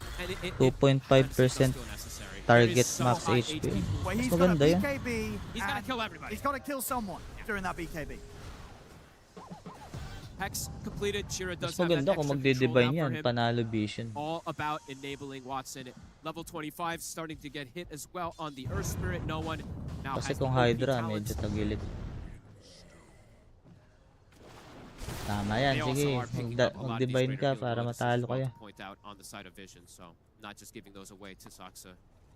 They can wait for the Roshan run. They can. Coming up in a minute. Oh, walang papatay dyan. Said it's only really Watson growing. Wala nag-silver edge eh. Wala silang pang-break eh. Patay, double kill. So much damage. Sayang yung double kill yun. He's gonna live. Very close. Oh, it almost gets to both of them. Not quite enough damage to fully 100 to 0 the two of them, but it's close. Double kill sana yun ah. A lot about how scary this Tiny really is at this point. I think the Lotus maybe even saving one of them. I know that Saksa used one of them that he did have. Yeah, and we'll see after that. He's got the crit queued up because you know if he's Dagger. the crit, those two heroes. Tsaka yung ito, Harpoon. Nangahatak. He's got the money to start doing it. At least can buy the small crit, which will be enough to pop them in that next occasion. Roche, 20 seconds. Yandex, they're trying to punish the fact that Satanic doesn't have BKB. This is risky, but it's a risk that's definitely worth a shot. It's 50 seconds without his BKB on this time. Down 28k as a team notice. He's going to be able to get the jump onto them first. They'll turn with the Hex and the Tornado. Dapat hindi. Mabilis lang siguro yung kamay. Noah rolls in straight away on top of Watson. Drops the magnetize. Watson turns with the BKB, looks towards Noah, but Noah's healing up with the Bloodstone. Full HP here on the Earth Spirit. They bring Notice down relatively low. Watson he's not scared. Patay na si Watson. Panalo na, bro. Notice tanked everything and he's still alive. And he knew that he could get back in there as well on about 10% HP. Noticed having no fear. Hindi naman makakapag-dagger. Baka ano lang, mabilis talaga yung kamay. He is invulnerable. Blinks into 5 heroes and survives. And here we go. You know, who needs Roshan when there's the carry dead? Time to hit the base. They tried to take an opportunity there with the BKB on cooldown of the Tiny, but Notice says, nope. I will block your entry. But the fortification and 45. they do have the buyback available on Watson. 10 seconds. That's gonna kill his growth toward that Rapier though. Okay, palo ulit. This damage we're seeing, it's not there without it. Daedalus now finished up for the Tiny. And look at the Notice. Noah's BKB still on cooldown for 40 seconds. Watson coming in with the buyback. They have the damage. Very cool. Good control. Nice one. Nice one. Patayin mo yan para walang ano. Atras, atras, sige. Wala kang beekeeper. Oh, si Watson, si Watson. Ang layo, ang layo ni Watson, oh. Talunan nyo yan. Talunan nyo yan. Oh, panalo na, Brad. Wala na. A TP out just in time will save Chira Jr., but Yandex, they're going to have to try and hold with just the 4 of them for the next 2 minutes. There's no damage now at this point. Chira, he can't do it on his own. Watson tries to TP in, but they're just too tanky. Oh, and notice, again, drops to quarter HP, back up to full, super fast afterwards. They're closing it up here. Pangit yung pick nilang Tidehunter eh. I'm very likely Oh, looking pwede for na yan. more here. Dire-diretso na yan. 40k lead at this 48 minutes. All 3 cores continue to have this incredible game for the side of Vision. Yandex, what have they got left here? Ramdam na nila yan. Average is going to be up in about 10 seconds. Notice just jumps into their face time and time again. Falls forward. Chira. Trying to get him with the combo. That sacks her out. He doesn't have the buyback. Look at the Hex on it. Chira into the fair. He'll buy back. TM is going to have Ravage up in a second. Tornado should be enough to finish 9 class off. There comes the Ravage. Wala silang damage. Untouched, unfazed. They've got the cold snap on him, but it doesn't matter. They get him down to half HP. They won't get him any lower. TM's gone. This game, this series is over. GG is called. Team Vision are moving on to the grand final. These 3 tanky cores just too much for Watson to deal with. They covered their bases this time around. They knew how to deal with this draft of Yandex, and they really did punish Chira so much in this game. 9 deaths on the Invoker from the beginning of the game. This little lane switch up that we don't see them do too often, but having this Enchanter stop set up success for Notice. Set up success for the mid on the rotations, as well on the bottom lane. Having this Willow Tiny, they kind of won all 3 lanes, got so much snowball potential. Watson was keeping up with Farm, but the fights really never went the way of Yandex. Yeah, everything fell onto the shoulders of Watson, and it was just a much a different situation, right, as opposed to the game 2 with him on the Luna. On the Nature's Prophet, when you're playing behind as a team and everything rests on your shoulders, it's such a tough position to try and carry the game solo. They counterpicked him really hard too, right? In this draft, it was the first pick NP carry. The last game, it was a Luna last pick, so he got that success. They had the 3 heroes to jump him, get on his face over and over and over again.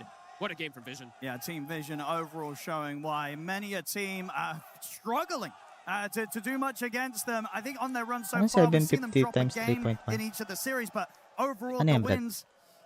They've only really lost with Puck as well too. Big ones. Maybe another lesson reiterated and learned again today here, because indeed when the Puck wasn't there, they really did shine. Team Vision are going to be the first grand finalists here this year at the International. Ducalis, before Dove gives you your introduction, I want to give you an opportunity to process these words. You are a TI Grand Finalist now. Tsunami 刚刚跟他说，在我热烈欢迎他之前，他需要让他记住接下来这一些文字。你现在是 TI 2026总决赛的第1位战队了。那现在让我们用掌声和欢呼声送给 Ducalis。送给我们的第1支种子队伍 Vision。 Yung ngiti ni Kuya, oh, tinan mo. Oh, Brad, over 50 yan, sure yan. I want to know, what are you thinking right now and how are you feeling? 现场的观众非常的热情， Ban mo 现在 lang 你 din, 在想些 medyo 什么呢？可以 ano 我们 yan. 分享一下你的想法吗？ I'm feeling great. Medyo ano kasi, aggressive yung laro nung ano, Boom Boys. Grand final. This time we don't choke. And we are going to play there. So yeah, I'm very happy. I'm very proud of my team. I'm very proud of our journey through last 3 months, because like we improve a lot. Yo, Brad. And thank you, Notice, to Feeling come ko and kasi carry talaga us. 50 yan eh, over. 他刚刚说，我现在感觉非常的好，因为我的队友们在过去的3个月当中，感觉我们成长了许多。过去的这3个月的时间，我和他们一起度过，我感觉非常的好。而且我们去年的 TI 其实有2次都被 3.1 ka naman 从 kanina 总 eh. 决赛当中拖回来了，最后我们是没有能够打这个总决赛。那今天在这里，我们能够进入到总决赛，我感觉非常的好。感谢我的队友，感谢所有支持我们的粉丝。I want to talk about your path through this bracket. Oh, translator. You're losing a lot of game twos, I notice. Ang And kulit eh. Dove was telling me about a Chinese Maikli lang yung proverb sinasabi that ni Kuya may have tapos some ang relation haba to ng that. sinasabi You mind explaining? ng translator. Yes. So Tsunami 刚刚问了他说，我们现在想要去聊一下你们的队伍的风格，你们好像总是会在，特别是淘汰赛当中，第2局就输掉了。然后我们刚刚在后 Tango-tango na lang 台都 sila 被 eh. 我跟 Tsunami 说，知道吗？我们中文有一句古话叫“真正的大师，收放自如，游刃有余，锋芒自控”。也许这就是 Vision 吧。So the real master, they're like Tignan mo yung English niya. Maikli play lang. around. They kind of control how much effort they can put into the game. Do you think that's the kind Oh, of di ba ang ikli what lang? they're doing during playoffs? Because it seems that sometimes these game twos, you're testing what you can get away with. Is that what you've been doing through these game twos? I think we just sometimes not on same page in games. Ang haba na sinabi niya, tapos ang ikli lang ng English eh. Game like this game too, where we have rough laning stage, but then we pick off of them on map and we just didn't get to the ball. But yeah, it's it's good for us to give games because we have more practice. Natatawa ako kay No One.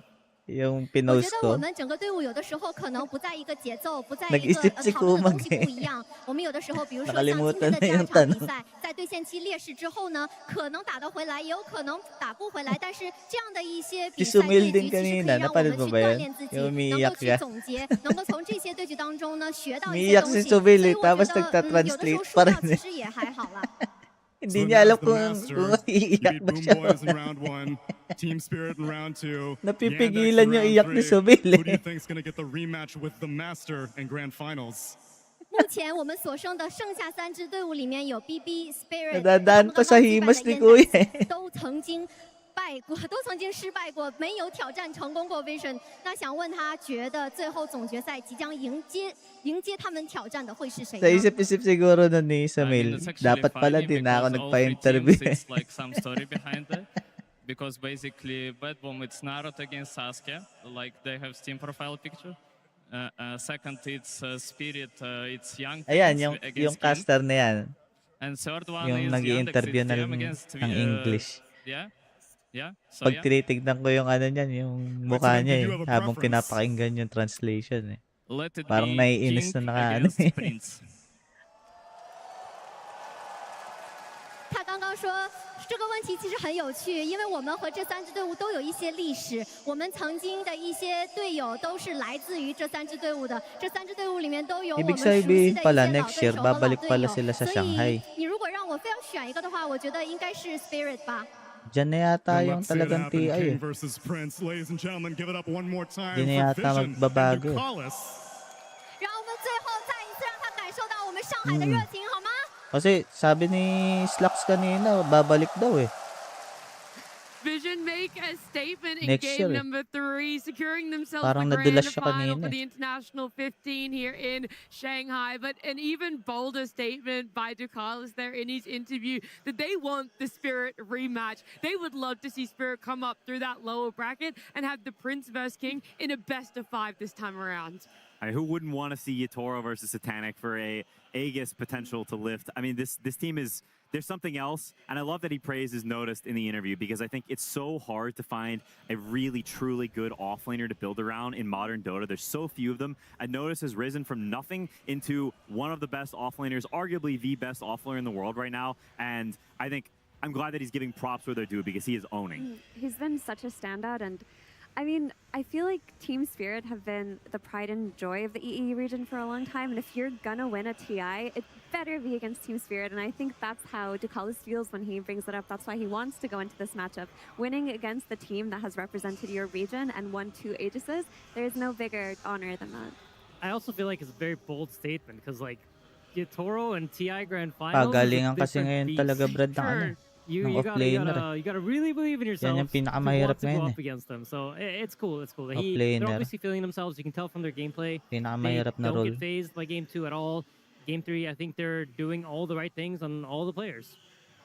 Everything working just so beautifully for themselves when they do get on that same page, because he alludes to game 2 isn't Hindi talaga necessarily kaya. this like, oh, we're toying with people, we're learning Pag lessons. nabaog It's, yung we're just offlaner, straight up not on the kadalasan same talo page. talaga. But when Ayan, they katulad are on the niya. same page, you get games like this. You get game 3.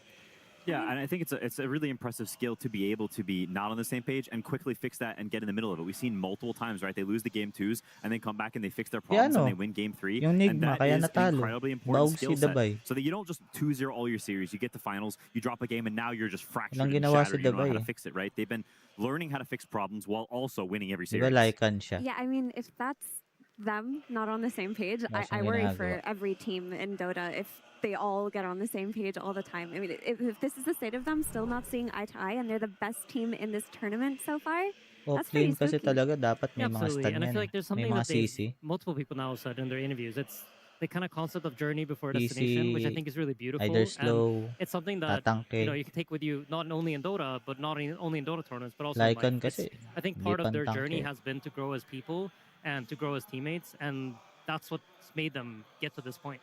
Yeah, I think it also helps take a lot of pressure off that you're not so worried about we have to win TI, we have to win TI. It's all focused on this. That if it's more spread out, that means the burden of stress is also less, focused because you're not so worried about the destination. So I think it helps for performance too. Yeah, it doesn't feel like the be-all end-all, Effie, is we the lift the aegis or there isn't anything about it. We can enjoy what it is. We can enjoy it when it's a top 8, when it's a top 3. Yeah, if you have that kind of mentality, it's going to take you very far, especially if you've got the Dota to back it up, and they do. This game was just a masterclass in them isolating targets, being able to blink in and stun and burst and make it so that team fights are never taken as 5 by Yandex. And Team Vision, they've got all the skills. They can pick you off one by one, they can out late game you, they can win the early game. They've got it all. And they're going to have the joy of a grand final Panalangin mo, tomorrow. Brad. They're already sitting very secure Pag for nature's themselves. But prophet. it's also been a journey for a lot of us at home about how beautiful this Pag international nag-nature's is, prophet what there yan, is kadalasan 50 meaning-wise, minutes and the fact pataas that we yan, get Brad. to enjoy another year in Shanghai.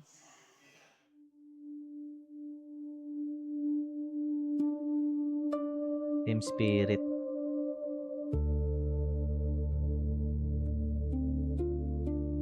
Ito yung gumawa ng ng logo. Aegis.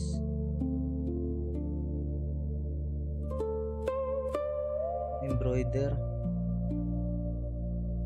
Pulido eh.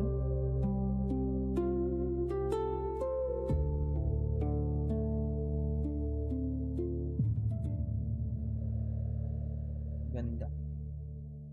Uy, may dent. 大家好，我是苏绣代表性传承人汤小红。 Ate, may dent. 我从小生长在我们著名的刺绣之乡苏州镇湖，从事刺绣行业已经24年了。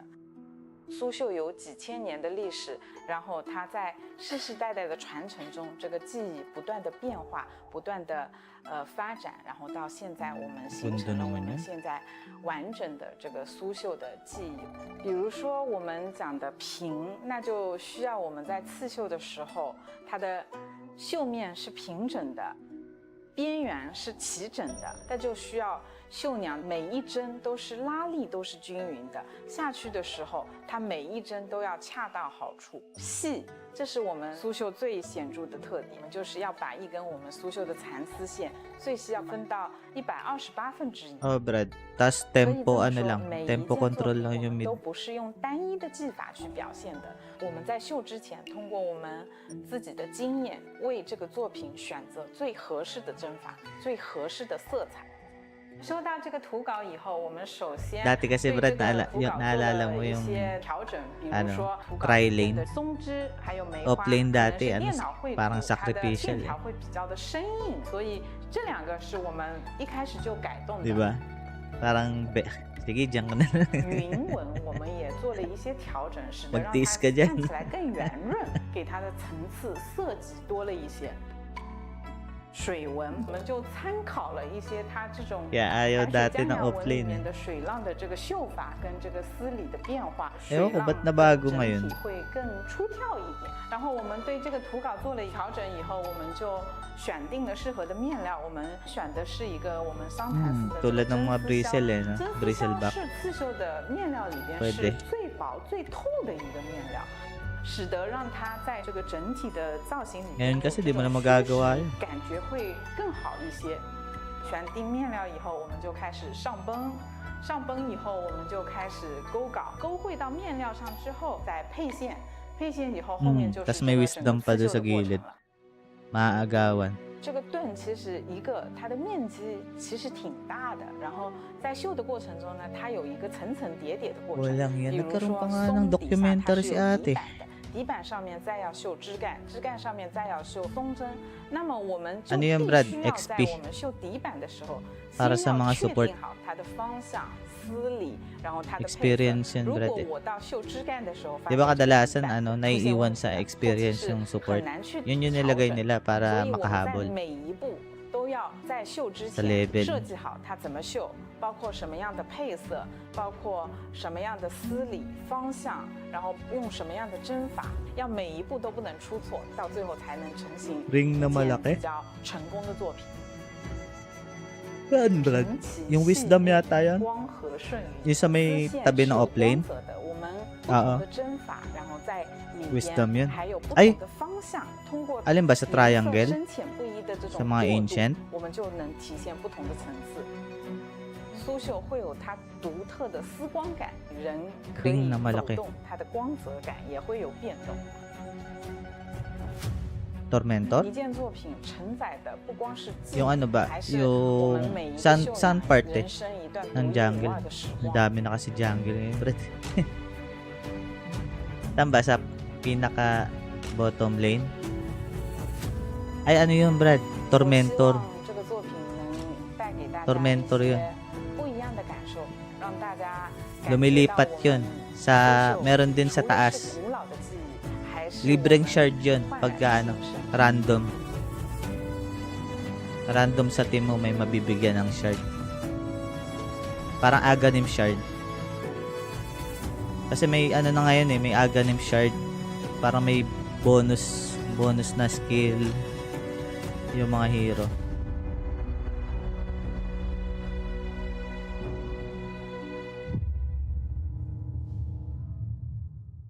Meron pa. Sa ano yun? Dun sa ano pa rin. Sa dating posisyon nila.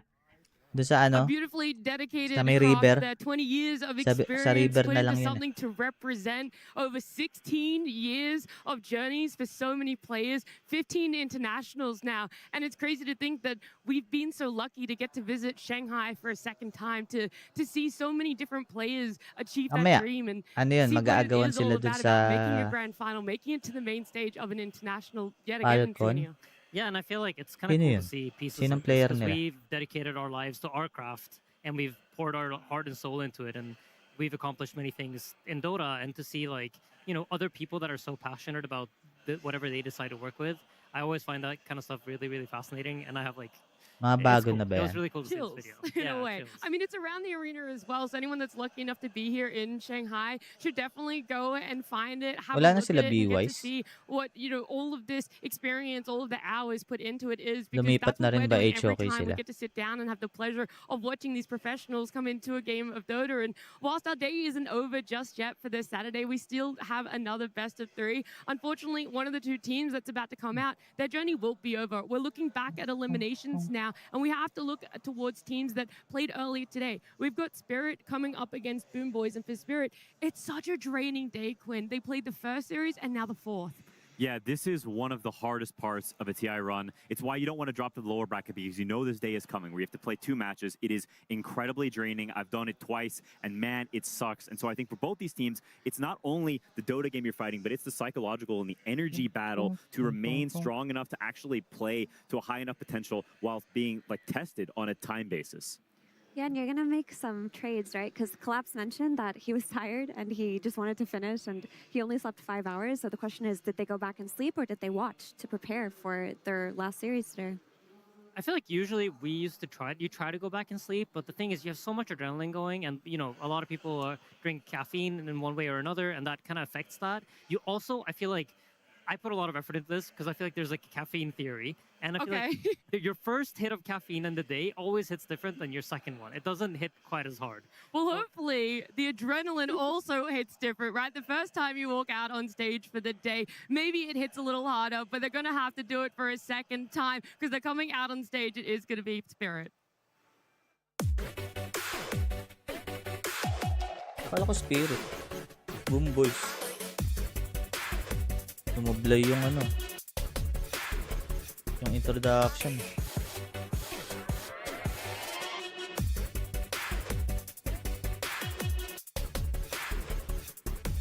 Sabi nila Spirit.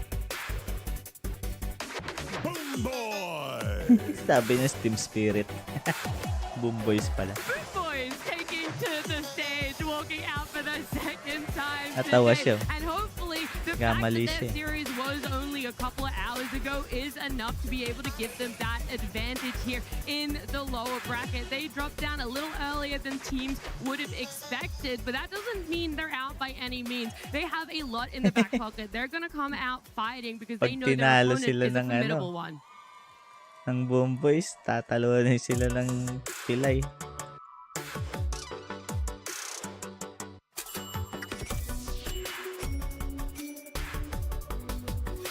Ayos ng gupit ni Collapse ha.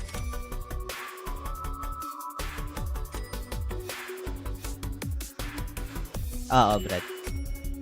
Yun yung semifinals. Top, ano yun? Top 3, top 2. This org lifted Matalo their top second 3. ages back at TI-12, but since then they have failed to make the main stage. But this time around, top 8 is what they achieved for themselves. A top 6, they pushed even further, and despite being in the lower bracket, you cannot underestimate top 4, what they're top going 5 to be to. able to bring to a best of 3. A lot of cheers in the crowd for them, and I know that these players thrive tama with it. ba? They love to walk out here tama. on stage. They love to give the fans everything they want, and I feel like coming up against Boom Boys, maybe that's the slight edge because it's a Secure spirit na pala at nila the top 3 international. pagka nanalo. Yeah, I mean, we talk about Team Vision being the final boss of this tournament, and they are, but Team Spirit are the final boss of the international. They always have been. This is the team everyone is afraid to come up against when it comes to these moments, when it comes to the lower bracket. They feed off of the energy, and they've been here before in Sania. I feel like Spirit's that one team that you never want to see go far. Ang liit nga wanna ng make sure you ng knock them prize out pool early. nila You ngayon. don't want to let them power up. You don't Sobrang want to let liit. them like do this whole run. I feel like they have this aura to them that when they get to grand finals, they're probably the Ilan ba scariest team prize you could pool go up ngayon against. ng ano? Yeah, something about AI? the Aegis is like a reactor that they're slowly sucking energy from until they become this giant beacon of light blasting you in the Dota game. It is terrifying and yet also amazing to watch. You can't look away because they are just, I don't know, it's incredible. The energy they bring to the crowd, they bring to the game. They're a different beast. They're a one-of-a-kind team that has ever existed in this game, and it's why they're so fascinating to watch because, I don't know, their gameplay, their whole atmosphere is enthralling. It's just an insane thing to see the crowd react to Spirit walking out there. It's so 3 hard million when lang. a lot of these people don't have necessarily a hometown hero anymore to cheer for, but the connection between Ame and Yotoro, Bagay, $1 it's million there, and I din. love it that people are willing to back up Yung Yotoro, top the one. name that he's made for himself, the name that Spirit have been able to make for themselves as well. And it isn't just with fans, but it's what they're able to do in Dota. And big question we've always had is, okay, are they still that late game sort of Spirit? Are we seeing a turn for the play styles, and is it a different sort of threat that we have to be worried about for Spirit? I feel like they've unlocked a new playstyle without actually losing the old. They've shown Swerte signs ng of mga during this dating TI player, that they no? can still play the way that they used to. They can still play a little bit of a slower pace. I think that's a big deal thanks to Miposhka joining them as a coach. He's $20 kind of like million. taught these players like this is how we used to do things.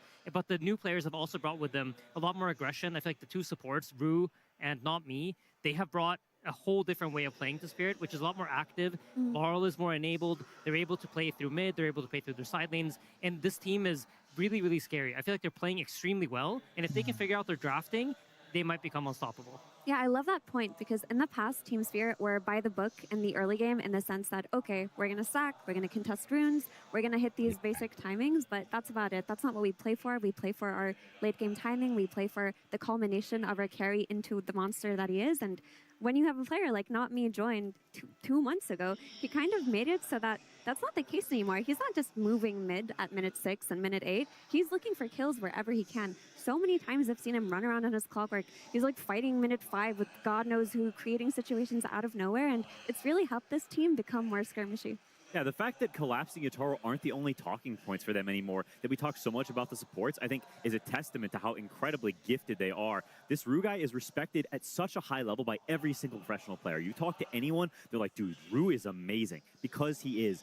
The early aggression, the right place at the right time. This guy is as close to the spitting image of a Poshka as you can get. It's a treat to behold, and the fact that they have supports as good as their cores, and we all know about their cores, that is impressive. I feel like the way that you can contextualize that for a lot of people who might not see the extreme nuances when it comes to what a support is able to give towards their cause and give to a game is the fact that right now the only Aegis steals that Spirit have within TI is both of their supports. Not Me got one on Rubik taking, what was it, Slight, and was able to take Aegis that way one was in group crazy. stage. But Rue also was able to do it on the main stage. And so you're wondering, okay, Collapse, Lol, Yutoro, maybe you guys have to step up a little bit here. Their throne is being challenged by their two supports. Right? There's got to be like a rite of passage for Team Spirit. I mean, you guys in the green room, I was like, no, don't do Roshan in front of Collapse. Don't do it. Like, I hear you guys, I hear the trauma in your voices, but now it's like, the supports are here. Don't do Roshan. It's just so funny. It's genuinely crazy. And I think what you forget is that at the same time, while Yatoro and Collapse have been around forever, that GPK and Save are offering a very similar threat. That these players have been around as a duo for an extremely long period of time, both over the 1,000 game mark as players. And I think that is, I don't know, you just don't recognize it, but they played on so many different iterations. And I think there's something really commendable out of duo of players over years and years and years that you decide, hey, players come and go, and I get team invites to this team or that team, but this guy, I believe in his ideas about Dota. I believe in him as a player, and we're going to build something together. It's not just about winning. It's about winning with this guy. Yeah, I think that's super cool. And it's honestly kind of funny to look at this as well, because if you pay attention to the roles, none of the roles actually match up. Like, you have the offlaner and the carry from Spirit, who are like the experienced guys bringing experience to their team. On BetBoom, it's the position 4 and the position 2. So it kind of creates a slightly different dynamic within the team, I think, depending on which roles are like your experienced guys that are going to guide you. For Spirit, it is those two late game cores. They're going to be farming on each side of the map. Whereas for BetBoom, it's the mid laner and the 4, so it's more aggression. Yeah, for Boom Boys, I can really understand why Save wants to play with GPK. I mean, it kind of makes sense in that year 4 does play with the 2 a lot, like a lot more consistency than the 2 side lanes. And Save has always been considered in EEU one of the best 4s in the world. Like, he climbed to the top of the leaderboards 5 years ago playing 4 Wind Ranger. He made a name for himself, and he never quite found a team that really allowed him to shine until he kind of matched up with GPK, and then they were making magic happen in that mid lane. Yeah, and you talk about 4 players with incredible individual skill. Save, when he plays mid, like, I don't know, takes it to professional mid players all the time. He is so good at laning that it even transfers into mid. And I can tell you from experience, most of the time when you see support in mid because there's not enough cores on the team in a pub, man, it's a walkover. But for Save, he's giving you a run for your money. He is an incredibly mechanically gifted player, and you feel it, you see it when you play against this guy. He is just always right place, right time. And I think there's such a battle of the supports in this series. For a second, I thought you had misspoken because I thought you were talking about, like, oh, when your support rotates to mid, but you're talking no straight up when he is taking that role. Yeah, no, I think this guy could play professionally mid if he wanted to. Wow. But he says, you know what? I'm not going to make the players sweat so much, and I'll instead stick it to the side lanes. He's more than comfortable being on the same team as GPK, put in all the faith there, but it is going to be a big battle of sports. We're seeing, that comparison between Save and Not Me. And again, Not Me is so new to the scene. A lot of people who were watching 12 months ago were like, where did this guy come from? And that's totally valid. But what he's been able to do and the space that Spirit has made for him is really phenomenal, because Rue used to be in that position 4 role for them and was more than willing to transition into that 5. And I love that the stability comes from position 5 when it comes to the experience in a support duo. Yeah, Not Me is amazing, and the fact that they were able to switch roles, that Rue is able to do that is, like, that's super impressive and really difficult to do. And the duration that he was able to do that is kind of unprecedented. I think for a lot of people that takes years, or maybe you try and it doesn't work and you give up and go back to your old role. We see that happen all the time, but the fact that Rue commits to the bit and he switches roles and he becomes excellent in that new role to make space for another new young talent, that is, like, it's selflessness, and it's also the adaptability that is incredibly admirable. It's honestly, how long has it been since Not Me joined? It's less than 6 months, right? It Yeah. was they were playing a Panto for the first half of this year, so it's also Rue adapting to that 5 role in like no time at all. And these 2 roles are extremely different. I cannot stress this enough. Like, a lot of players that have gone from position 4 to position 5, they just suddenly feel like they're locked in jail. You cannot leave your lane. You cannot do the things you used to do. Half of your skill set is just like taken away from you, and you're forced to do other things. But coming from 4 to 5 gives you a particular skill set, maybe, that gives you an edge over other 5s. And when you look at Rue's hero pool, you see Clockwork, Wyvern, and Undying. These aren't so special, but the Clockwork, typically we see that as a 4 hero. To be able to play it so well from the position 5 comes from his experience of recently shifting. Another hero that comes to mind is Hoodwink. When Hoodwink is picked for every other team, you know it's being played for their offlane as their position 4, but not for Spirit. This has been Rue's hero for a lot of the season. And I think another thing with like flexing heroes that is quite common is that like you have one guy that you actually kind of prefer if he plays the hero, but in this situation between the two of them, I feel like they're so skilled, both of them. Anybody could play it and you're equally happy. Yeah. It feels like there is just a lot on the table for these guys when it comes to proving for themselves in that region, but also here fighting for a top 3 position at TI. Boom Boys versus Team Spirit. Game 1. It's going to be an absolutely insane best of 3 here. The lower bracket is where both of these two teams sit, and so elimination is also on the line. It's either glory or go home at this point in the competition. And we want to take a step back before looking closely at this draft of how do their play styles match up. We've talked about this new formation of Spirit, but how exactly does that potentially take advantage of Boom Boys or give them an advantage? I think Boom Boys are one of the fiercest laning teams that has ever existed. They stick it to you every game with their individual skill and with their hero pairing. So I think for Spirit, even though the early game has been leveled up, I think it still sits below the prowess of Boom Boys. And so I think they want to get through that early phase so they can get to where Spirit's bread and butter truly is, if we look on a historical basis. And Boom Boys is looking to run them over with their, honestly, just laning excellence. Yeah, and I think the way that the two teams try to approach the mid game, I think Spirit is a lot more like macro heavy. How do we play the map as a split away from each other, and how can we utilize the different resources on the map to set up plays through either baits or whatever ways we can do it globally. BetBoom is a lot more, how do we group up as fast as possible and kill them? This is a big change of what we're seeing from our previous few best of 3s is Bounty Hunter isn't even looked towards, right? We were talking about this cyclical aspect of Dota that you start the tournament with a lot of similar bans like this. It shifts into taking out more of the supports, and yet when it comes to the Boom Boy Spirit matchup, they focus back on taking out a lot of cores, and it leaves a Wyvern and Lina trade to be had in the first phase. Yeah, we've seen Spirit really prioritize this Wyvern before. And I think it's very solid for them. We talked about it being an amazing laner, so even though it's playing against a Lina who's got a ton of magical damage, maybe the heal doesn't do quite as much, it gives you a very solid lane, it gives you that heal, and allows potentially Yatoro to play these super hard carries, maybe have a worse laning phase, but now you've picked a strong laner who's got the heal, who's got the great harass in lane, and that can, get you off to a good start. And my question always for Team Spirit drafts is, what style are we going to see? Are we going to see where you early pick Laurel's hero and try to bait out a pick? You shaft him, but you set something up for later in the draft? Or is this going to be one of the drafts where you try to enable him? Because usually, shafting Laurel works against most other teams, but versus Boom Boys and versus GPK in particular, I don't want to see him in a position where he's just destroyed on lane. I mean, it is Boom Boy's forte, right? Get GPK going. Save is going to play for his game. They're going to try to enable him on the mid lane. And I think for many ways, if you don't contest that, you're going to get run over. And that's exactly what Spirit want to prevent. Do you prevent it by attacking GPK, or do you try to have so much pressure on the side lanes that they cannot make those moves? They force GPK out of his comfort zone, force him to come to the side lanes where he doesn't want to be. Yeah, I think both of those are very viable strategies. It's a lot just about choice, and I think Laurel is comfortable in both environments. There are games where the supports come to mid a lot and they help Laurel and they play through him, and there are games where he sucks it up for a little bit and they're owning side lanes, and eventually Collapse or Yatoro, they make a core move to mid and they flip things around. Whenever you're playing against Lina, the lane is always a big question mark because she's just so incredibly dominant against almost anything. And so I think already Laurel's in a position where he needs to survive. You're looking to just maintain and get to a period, maybe in the mid game or the late early game, where you have kill potential on the Lina. I think also the coach interview we had with Mposhka kind of speaks to how Laurel thinks about Dota. He mentioned that he tried playing Slark against Ember and he felt like the hero does absolutely nothing in the mid game, and therefore it's fine to lose the lane. So I think for Laurel, he's kind of looking at a hero that's going to scale well into the game, where he feels like eventually I'm going to have high impact through my spells, and it's not going to be through my net worth. Yeah.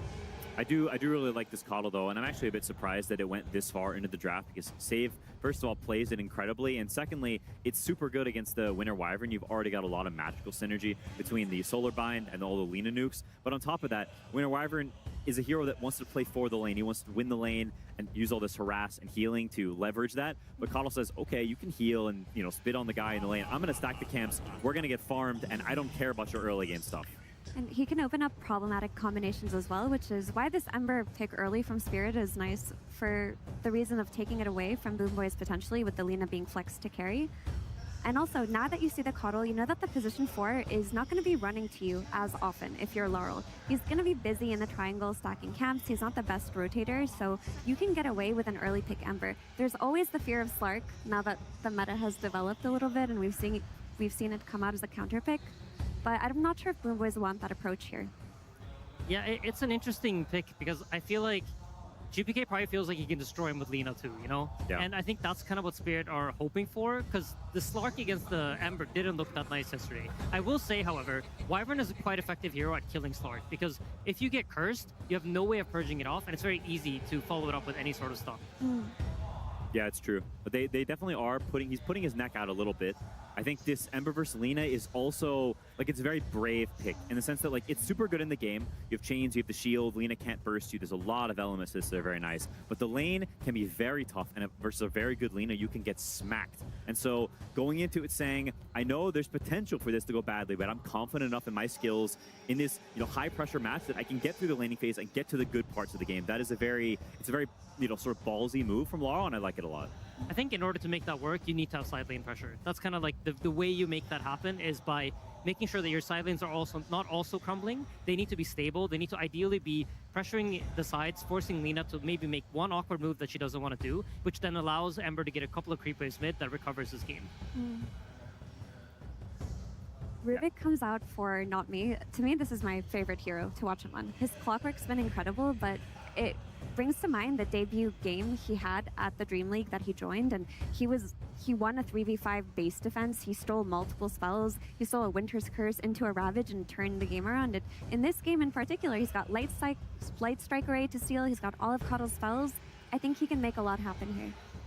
Yeah, Light Strike Array alone is insane. As Lina, you have to be very conscientious of this. And there's some matchups like that. Pango, you can't give roll. And Lina, if you give this spell, it's better than almost any spell in the game. Rubik will solo carry the game if you give this spell. It is absurd. He casts it from so far away. And if you don't kill him, he just lifts you into stun, into someone else follow-up stuns, into Light Strike Array again. And it just keeps happening. So it is something that whoever's playing the Lina, whether it be GPK or Kiritich, is going to have to keep very much in mind. He sets up a lot of offlane kill threats. Like you were talking about side lane pressure in Sania. Like you can play with Underlord, you protect the Underlord by existing as a Rubik, but you can lift back, double root. You can also play with a Doom and play for dives with the Scorched Earth plus Telekinesis. There's potential here. Yeah, no, I think this Rubik can absolutely shine. When I used to playing it against Lina was one of my absolute favorite things. Hoodwink Centaur, it's been a stable offlane combo throughout pretty much the entirety of this tournament. Boom Boys go back for it here. I think for them, actually, it's probably Hoodwink safe lane, right? So Kataomi Hoodwink, save on the Coddle.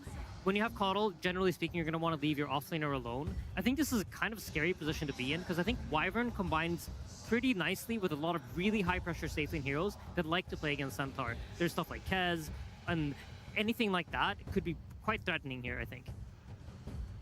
Yeah, it is actually quite a risky position, and Yatoro, I think, is very happy to be in the spot that he can play any hero he wants, and none of these heroes are particularly anti-carry heroes. They're good against a lot of the other roles, but carry, generally, you want stuff that, you know, either kills illusions or pressures him in the lane or is good at ganking. Lina can't really gank. There's not much pressure in the lane because he's got a strong 5 and Coddle's weak, and there's not really that much, like, burst or scary stuff for these illusion heroes. So Yatoro has a lot of options and can play, honestly, pretty much anything he wants, which is, that's his dream. And looking at these drafts, I do feel there is a lot of pressure on Laurel to do a lot on his Ember Spirit, but he's been in these cases before. When I look at the supports on Boom Boys, I think Ember can play a very aggressive game because Coddle and Hoodwink don't really defend themselves. The pressure on the Ember is going to come from Lina crushing him on lane. But if Laurel gets a little bit of help, which I wouldn't mind happening, I mean, I'll always advocate for him getting help, I think this can make Team Spirit actually be the tempo team. I also love this Slardar. I feel like it's a conceptual answer to whatever Boom Boys are trying to build here. We saw it in the previous series. Lina doesn't have an easy time building armor items. Neither does Centaur. So they're trying to abuse the concept of these heroes. They're trying to abuse the fact that they can't buy good items against their hero. So they go for the Slardar here, feeling that he cannot be replaced by anything. Yeah, it's a great call. I fully agree, and I think it is. It's tough. This is a pretty nasty pick, and I don't know if Boomboys can fix that necessarily with their last pick, because I think genuinely it's rough. The fact that Lina can't buy armor items naturally in her build is sort of an unfixable problem apart from gameplay. And whenever your only recourse is we have to do it through gameplay, we can't do it through items or any of these things, it raises the level of execution to maybe a point that is too difficult to actually, deliver on. And I think it also decreases your impact, right? Because now you're gonna have to play around the starter. You can't play as aggressively as you normally would want to. You can't cast your spells as freely as you want to because of the Rubik. And this Lina that we're used to seeing GPK absolutely own with, he has like 2 things that he has to think about that in any other normal game he wouldn't.